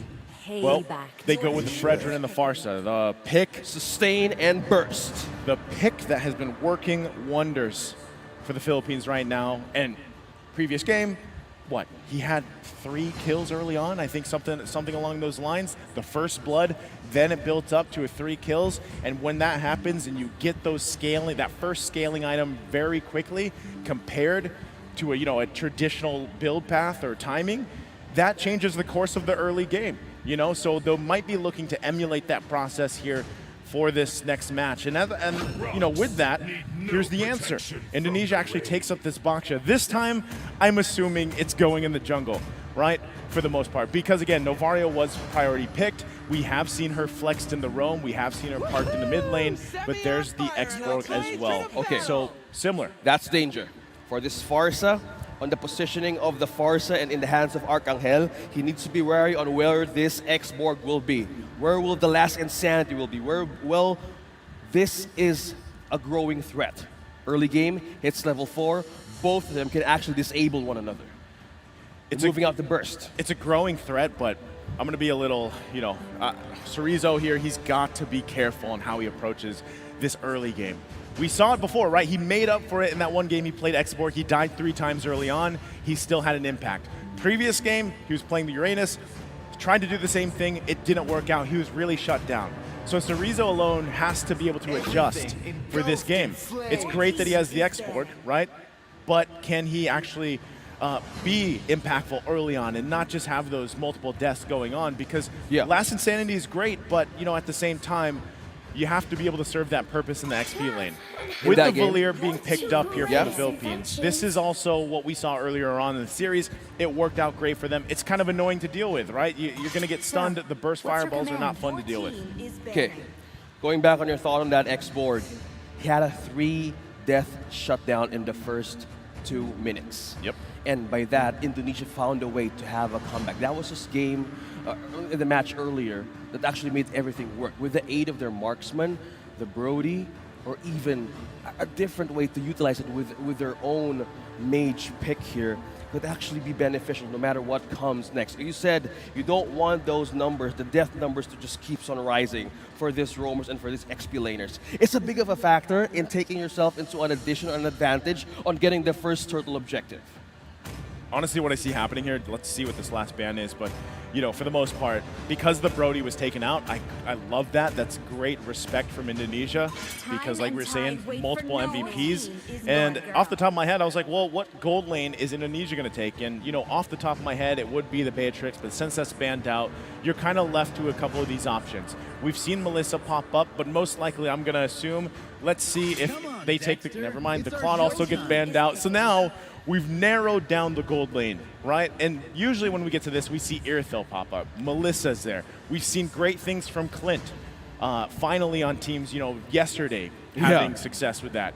So, does Philippines want to take that? Do they want to go for one of these picks that is slower? And this is it. Like, the Irithel is great, but it's slow. It's slow to build up. Don't get me wrong. She's fast. Fine. She's fast slow sprinting to build around. up, but she's movement slow to build speed-wise, up. it's fast. She needs literally 4 items to be successful for the most part. Okay, I know what we're going through.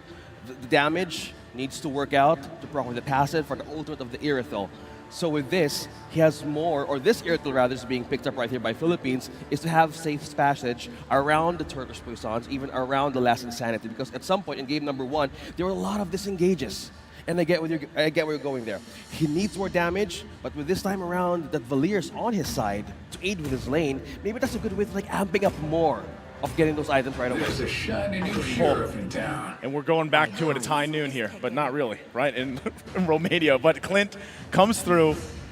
They're bringing out the cowboy for this game, and they need it, right? Valentina as well locked in, so that does mean we've got that combination. We've seen this many times. Novaria, Valentina. It can work really great, especially when your job is to just take that feathered airstrike for the most part. And now your poke potential is paired up with great burst potential just in those 2 heroes alone, if you can get it, right? A lot of the times what we've seen when Valentina is picked up is the opposing team will be very defensive on how they approach these team fights, not allowing or at least forcing the Valentina to get close enough, right? So this is another interesting pick that we haven't seen too much of up to this point. Even for Cannon. A couple times. We've even seen him part in the roam, but obviously we'd like to see him in the XP lane.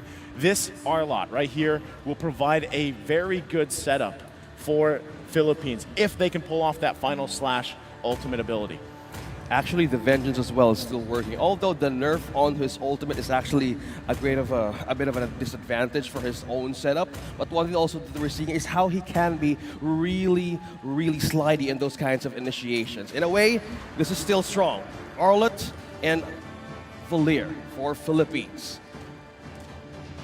So as we get a last look of these lineups for both these teams, again, this is match point here for the Philippines. They had a very strong game The last one really able to control a lot of the pacing, but that was on the whims of Indonesia picking a lineup that was so hyper-focused, so meant on momentum and snowballing. Yeah. That it was difficult to pull off. So here we go, jumping into the land of dawn, match point in the grand final for the Philippines, wanting to take this title from Indonesia from last year in Bali. Can they pull it off? This is tough. A championship, a defending title on the line. How will Indonesia? Will they see a chance to recover? A lot of ways that we can actually see the opportunity in their lineup. This execution will actually matter. Unigo trying to poke on Moreno with the aid of Arcangel, trying to peel them off slowly. Using that retribution, Super Ken secures his purple. Thanks for the heals, by the way. So he grabs that, but this is what you expect, right? The Valier did the same thing in the previous games. When it was locked in, you're just trying to poke down, to put pressure, especially around the buffs. You see them utilizing that, the kit, the burst fireballs, right? And it also, the thing about it too is the fact that when you have this buff, which you shouldn't technically have, it allows you to do a little bit more than you should. The pressure there is going to help them scale with this early game, right? 30 seconds away from this turtle. It's great if no one goes down for the first blood before it so they can actually battle it out, but looking at these, who has the level 4? They need the level 4 advantage. Moreno could be in trouble. Saison is on level 4. Moreno could actually be taken down here, stunned in a taunt. Arcangel takes first blood. As I was saying, man, right before the turtle, it would be great if none of the teams had the first blood, because then you can really contest this one and start the pace, start the momentum for your team. But with Moreno going down, he's gonna need a little bit longer. Doesn't have the level 4 yet, right? Doesn't have the ultimate. Poking in the XP lane, fighting for the turtle. Might just be better. Give this up to the Philippines. Let them take it. Let's see if we can find something elsewhere. Astral Echo was trying to make a poke out of the last hit onto the turtle up top. Tapping again. Saken falls down. Off-cam kill, Ricatiano and Arcangel with the aid in the gold lane. Rotating quickly, Arcangel on this first item pickup. Elegant Gem and the boots. He's getting busier by the minute. It's deja vu. Arcangel, 2 kills in, nearing that 3-minute mark. He just needs one more, and he's literally the same situation he was in the previous game. And what does that do for him? It helps him scale really well. He's almost done with his Clock of Destiny, which is a scaling item on someone like Farsa. It gets really scary dealing with that burst damage with the Feathered Airstrike. So Indonesia, they gotta slow it down a little bit, right? This early on, you're already down 1.5k gold. You have to be able to buy time, especially the fact that, yeah, Saken on this Clint pick, he's gonna be a little susceptible to ganks, right? You really have to be able to watch out for him. So with that, that was it. That was being picked up. The Clock of Destiny locked in here. Good under taunt there. 3.5. Super Ken being in trouble. Used to force out Turtles Poissons. And we Bob have and the weave. Feather Airstrike poking and bursting him down. He's peeled. Now he's forced to take on his own jungle camp objectives. Meanwhile, down bottom, Cannon and Cerezo using that vengeance to slip out of the area. Saken. Taking down Saken. Now action is up top. 4 members of the Vin. Philippines here. Vin coming in from the phase, and now Vin flickers out for safety. Philippines trying to gain additional coverage in the first 4 minutes of the game. This is complete control in the early game right now. The Philippines, they are unrelenting. They don't want to let up at all. And this is exactly what you have to do when you have this lineup, right? You want to scale in really quickly. You want to be aggressive when you have the Valier. You're looking for these stuns. Indonesia, they're looking to make a play on the top side. They get the flicker out. Look at the Searing Torrent. Pushes them back. That's the power of a Valier right there. Debuff, pushback, and also knock up from this hero alone. Valier. He pays dividends in dealing with a lot of that initiation, right? That's why you pick him up. A growing threat, a problem. They would need to answer with the magic defense item early on. This first 5 minutes, Philippines secures another objective in this first 5 minutes of the game. So with that, 2 turtles in. They further the gold lead that they have. Economy going way in the favor of the Philippines at this point. First item's already pretty much being picked up. On to the second. Indonesia needs time to build back up here. They have to be able to choose their own fights, but at what cost and at what pace do they go for? Here, it looks like they want to go for Cannon. Cannon receiving the Astral Echo, that's the poke, using that final way to evade that momentum. Arcangel flickers out for safety, using one of his own passives to escape the possible takedown. Socken, though, taking on the turret up top, down bottom. Okay, still finding anything they can. Indonesia still trying to get on the board here. That's the problem, right? They need a kill. We still have one turtle left. And if they can actually contest it, it would be great for their favor. They're starting to get to the point.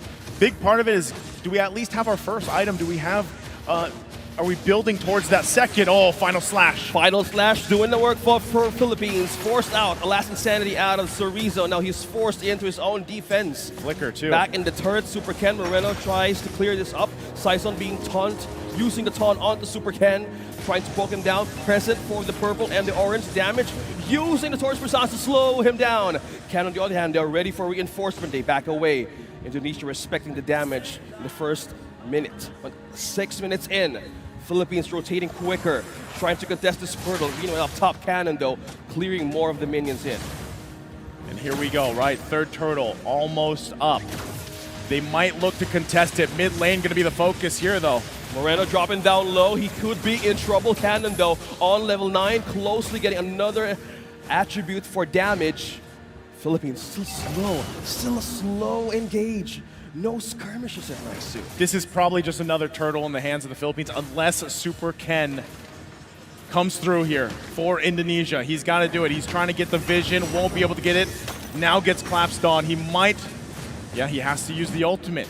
So another resource down. That's 3 for 3 for the Philippines. If they wanted to end the game in this game 4, they're well on their way for it. The gold lead's starting to build up. You can see a lot of this hesitation from Indonesia, but that's honestly what they have to do. You're so far behind in the early game. We can't blame them. They need defense. You have to build it. You have to build it back up. You have to choose your fights. Speaking of fights, though, Super Ken might drop low. Recreano securing the kill onto Indonesia. Chorizo receiving damage, being pushed back by the searing torrent. Chorizo now, no Firaga armor, is now being denied to use that ult, but the Bracer Strike right connecting onto the damage. Saison with the pokes, Moreno trying to push out more, but the peel is not enough yet. But with the push and the turret takedown, Philippines slowly advancing. 3 turrets down for Indonesia. Berserker's Fury being picked up here for Rectiano on that Irithil. As I was saying, it takes time to build up, but when you have this kind of early game to mid-game transition for the Philippines, it happens a lot sooner, right? And at the same time, he's only got 3 of the items that he needs. If he gets that 4th one, it's really going to start to hurt. And this is, once again, when we look back at the MVP performances from the Philippines for Rectiano, the team allows him to be in this environment, to get to this point, and it'll really start to shine as we get further into the game. You can see them really focusing now, their eyes set on these tier 2 turrets. Again, Indonesia doesn't have much space to work with, only 1 turret down. They're kind of forced to stay on the defensive here on this side of the base. Another tier 2 falls in the bottom lane. Still a slow start. Feather Airstrike, Arcangel trying to take down. Successfully, Super Ken falls down. Eyes on the mid lane. Philippines looking to clear up more in the turret defenses. Going back to your thought there, Irithel is Irithel now completely a force, a complete damage tool by just pushing around the map. She doesn't really, like, that's the thing though. Like for Indonesia, that's just one problem, that you're dealing with at this point. Now it's the Lord being just taken freely by the Philippines. So you're back to this. Backs against the wall. We have to defend. We want to extend this series. We can't lose it here for Indonesia. Do we have what it takes to actually defend against this? Yeah, well, yeah, it's only the first Lord. We should be able to clear it rather quickly, right? Yep. But right now, Sakin, he needs more time. Clint, and if you guys noticed from the draft, there was a lot of bans here focused on the gold lane, and there's a reason for it. You don't have these heroes that get picked up quite often to clear these lanes, to be on the defensive and handle these situations as well. Clint just needs a little bit more time. Berserker's Fury being picked up. That's a great step in the right direction. Chorizo just getting his Ice Queen wand. So now at least some of that slow here can help deviate the Philippines a little bit. But this is where it really matters. Losing the tier 2 turrets, holding on to these last 3 in your base. Lord still making its way here in the bottom lane. This is where Indonesia has to step up. They have to be able to defend. Is this go time for Indonesia? Ashwag being placed on Super Ken. He's trying to get on the postal damage. Ricardiano has on target. He's now pushed back to base to regen. Still no casualty though, still safe. But 3 ultimates used by Indonesia to defend that wave and to defend a possible takedown by Philippines. Rather successful defense, right? Again, it was only the first Lord. They should be able to clear it up pretty well. They picked up some key items for them as well. This helps them in the fighting department. Is it enough, though, to actually deal with a contestant when the next Lord comes up? Probably not yet, right? They're still working down 9,000 gold deficit. And you can see it here. Super Ken could be in trouble. Super Ken being chased down by Unigo, being chased down by Ricardiano. Look at the damage. He can't do much. He now is on cooldown, 20 seconds for Super Ken to retrieve and recall back. 4 members left to defend. Look at the damage. This is a complete destruction. Look at that cannon. Vengeancing on through. Moreno using the Feather Airstriker arc on to their defense, Arcangel, and that is a pause. Okay, there's a lot happening there before we take this little breather, right? One thing to note, Sakin did get a kill. He got one there, but my main question is, are they running out of time, right? Is the clock ticking here? Of course it is, because they're down so much gold. And at this point in the game, the Philippines kind of has a couple options. You know, do they actually want to go and just end this even without, let's say, securing the next Lord? There's a possibility for that. You know, or they could go and focus it, and then Indonesia's up to decide, do we want to contest this or do we just want to defend? And I think either way, you have to weigh your options there. But at this point, again, with Sakin in basically disparity of damage because he's only got the Endless Battle, and I believe, yeah, he just picked up that Berserker's Fury, it's tough for him. You know, it's tough for him to really provide some of that damage, not to mention when there's the threat, the ongoing threat of Final Slash from Cannon. If he decides to just kind of go in, especially when the flicker is available, Final Slashes Sakin completely in the place that he doesn't want to be because positioning is crucial, that could turn the tide of that fight already in a split second just like that. This is a relatively low kill game, right? These teams are sizing each other up for the most part. We're almost 12 minutes in here. Oh, Unigo did die, yes. Yeah. He went down, but still, that's what I'm saying. Like, even then, you're still working from nearly 10,000 gold deficit. Before we jumped in this game, we were like, we've seen crazier things, right? We've seen turnarounds. Crazier comebacks. For the playoffs, yeah. Turn around, 10,000 gold behind, something amazing happens in your base, and then, you know, it flips over. That's what Indonesia is hoping for, which really comes down to, once again, Sakin's got to stay alive. He's got a couple ways to stay alive. He's got Flicker. He's got the Bola. He can move back a little bit. But it's even up to the team. Like, how much peel do you actually have to keep your gold lane alive? Speaking of peel, Malefic Roar. That's great. 3-level XP gap against Ricardiano. 3-level gap against Sakin. Damaged by just his own basic hits. Movement speed-wise, he's quicker, he's agile, he's mobile. Quickly escape possible takedowns, but now they need more damage. That was a good point that you were trying to mention about the items. Right now, it's not really ready for Indonesia to have this way of managing a team fight. Yeah. So they're respecting the damage of Philippines right now and looking for possible ways to have a pickoff. Okay, we're gonna take a quick look at the items here while we wait for this Lord to spawn. As we were saying, Sakin needed time to build up. He's gotten the time. Indonesia has done that, right? He's got the 3 items that he needed. He picked up the Malefic Roar. That is a key component to this fight. But still, as we take another breather, it's going to really depend on this push, how they're able to deal with this Lord. They gave it up. That was actually the smart decision. Give up the Lord. We don't want to contest it, because at that point, if they actually did have a member or two go down, that would almost be the game with this type of lead. So you're forced, if you're Indonesia, to just give that up, take a deep breath, get ready for this defense. Well, speaking of defense, let's check back on how will they defend a team fight. Looking back on the items, we have Immortality for Sorizo. We have Damage, the one who is also with an advantage is the Clint. We have Endless Battle, we have Berserker's Fury, we also have Malefic Roar. You were talking about the defensive or the defense department. That was the Radiant Armor also present for Super Ken, but mostly on Moreno, and for the Mage Heroes is mostly on the offensive ones. So this is a tight defense. This is a tight stronghold that they can actually establish up against Philippines. Which is crucial, right? Again, as we wait to get back into the game here, it's up to Indonesia. If they want to extend the series, if they want to fight to retain that title from last year's championship at Bali, this is what it comes down to. And it's just because of the fact that you were at such a gold deficit for the majority of this game. You have to work back from it. We've seen great base defenses before, down this much. This is literally what we talked about before the draft even started, or before this grand final started. There's always the opportunity for teams to turn it around. And now that they have their items, like we said, my biggest thing is, if you're looking at Indonesia, where do you start? Where do you start this successful defense for your team? And that is number one, what does Moreno get for an ultimate? Who do you pick? What Who does do you he pick pick? against Philippines?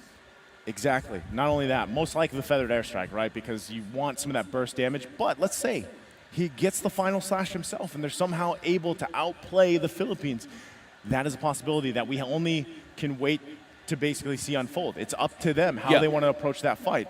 And at the same time, you know, the downside of Novaria, when you're this far behind and you're trying to defend your base, is really you're kind of just sitting around your crystal. You're sitting at the base or the fountain even and just trying to shoot shots off, right? You're trying to just whittle down, but even that, you don't really have the items you need. Again, you only have the Clock of Destiny. You only have the Lightning Transient, right? You don't have that many tools yet. So that's the thing. Again, can you buy enough time for everybody to get to where they need to be, to at least match the Philippines in terms of itemization? Yeah. That's where it gets really hard in terms of defending this. That's the mission. If they want to take this to game number 4, they need to have the right targets. They need to have the right isolation. How will they divert? How will they divert Philippines? How game number 1 went was totally in their favor. Game number 2, we have a recovery. We've seen recovery from both of these two teams having the same chance, 1-1. Now looking at this lineup, even by this defense, a lot of things can be speculated, but now we return to the game. Here we go. Once again, Lord has not marched in just yet. Philippines is managing these waves the best they can. Lord now will be making its way down the mid. They're going to go ahead and wait for that. Indonesia has to hold on to these turrets if they can. Is it going to happen? They'll have their work cut out for them. They have to be able to displace or at least react to what the Philippines is about to do to possibly end the series here. Saison starting to fight Super Ken, dropping down low. Cannon takes down one. Soriso trying to hold in upon. Saison Regadiano, the damage is now in. The base is too open. Now Philippines is now taking the base of Indonesia. Remember their names. Regadiano, Saison, Cannon, Arcangel, and Odigo are your 15th IESF MLBB World Champions! Such a dominant game there. The last one, game number 4 here, to take the title from Indonesia. And you can see them celebrating as they should. It was a showcase for the journey here. Again, until today, they were undefeated in their run through the groups, in their run for the playoffs.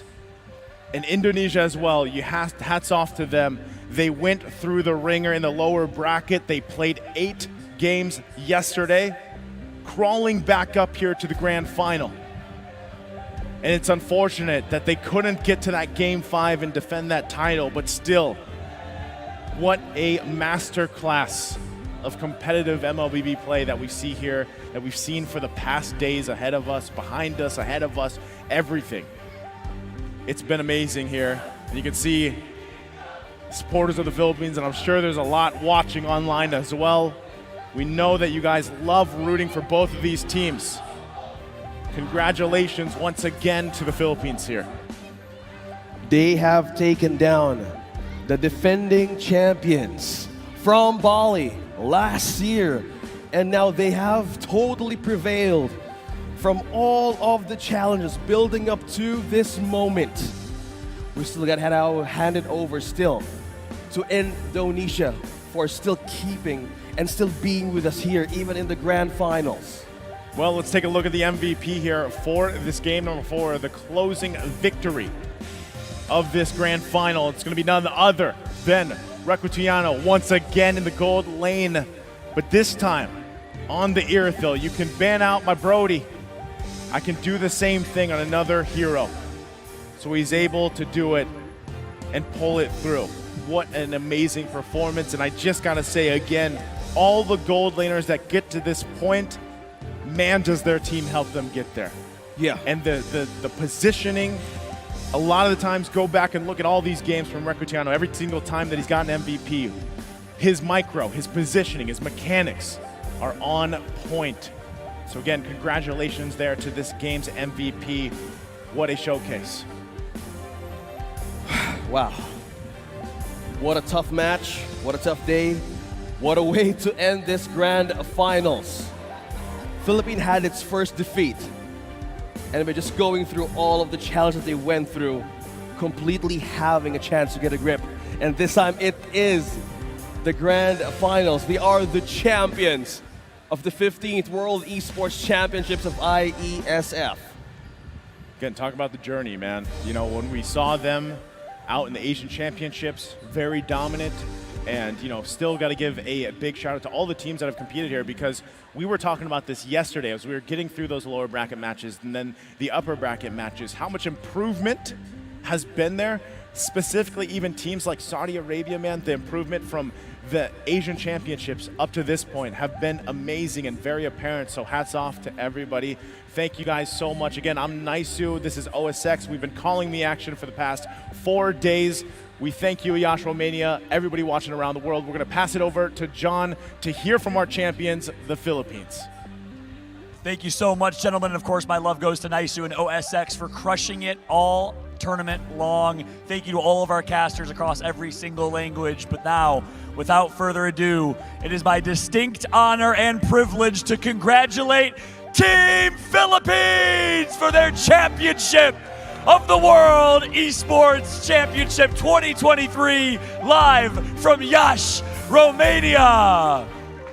First things first, my man is live right now on Instagram. I love it. He's live. That's amazing. We get to do an interview 2 times. I have to ask you, in your language, for all of your fans back home in the Philippines, what words do you have? How do you feel? Salamat sa mga nagsuporta sa amin, tapos nabawian namin yung dapat bawian namin. Maraming salamat, guys! Congratulations again. Recutiano MVP performance. Talk about your teammates. How did your team come together and play? In your opinion, who was the MVP of your team? I think the MVP is the Pichay Recutiano because they carry all of us. The overall carry. That's amazing. Last question for you. What does it mean to represent your flag, your country, the Philippines, for a gold medal, and of course, in this competition? I feel so proud. I did not just represent my country, I also represent myself and my family for us. To all the fans that watches Grand Finals, thank you all. Multumis. That's amazing. Respect shown to the live crowd here in Iași. Last question I have to ask you. Sweet revenge over Team Indonesia from Bali. How does it feel? It's good. Simple and sweet. Any final words for anybody at home in your language? Any final words? Antayin nyo kami sa MPL Season 12. Doon kami mga madudurog. I love it. Congratulations. Well, gentlemen, please make your way forward for the trophy lift and presentation. It's time to congratulate officially your champions of the Mobile Legends Bang Bang tournament here at IESF World Esports Championship, the Philippines!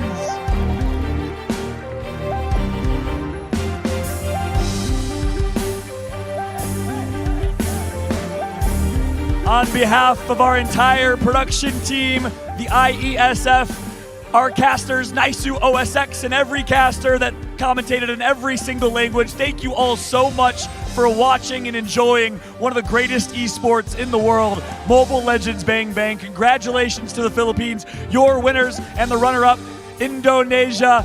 Have a great afternoon, everybody. We'll catch you for the Dota 2 competition coming up soon. One more time, give it up for the Philippines!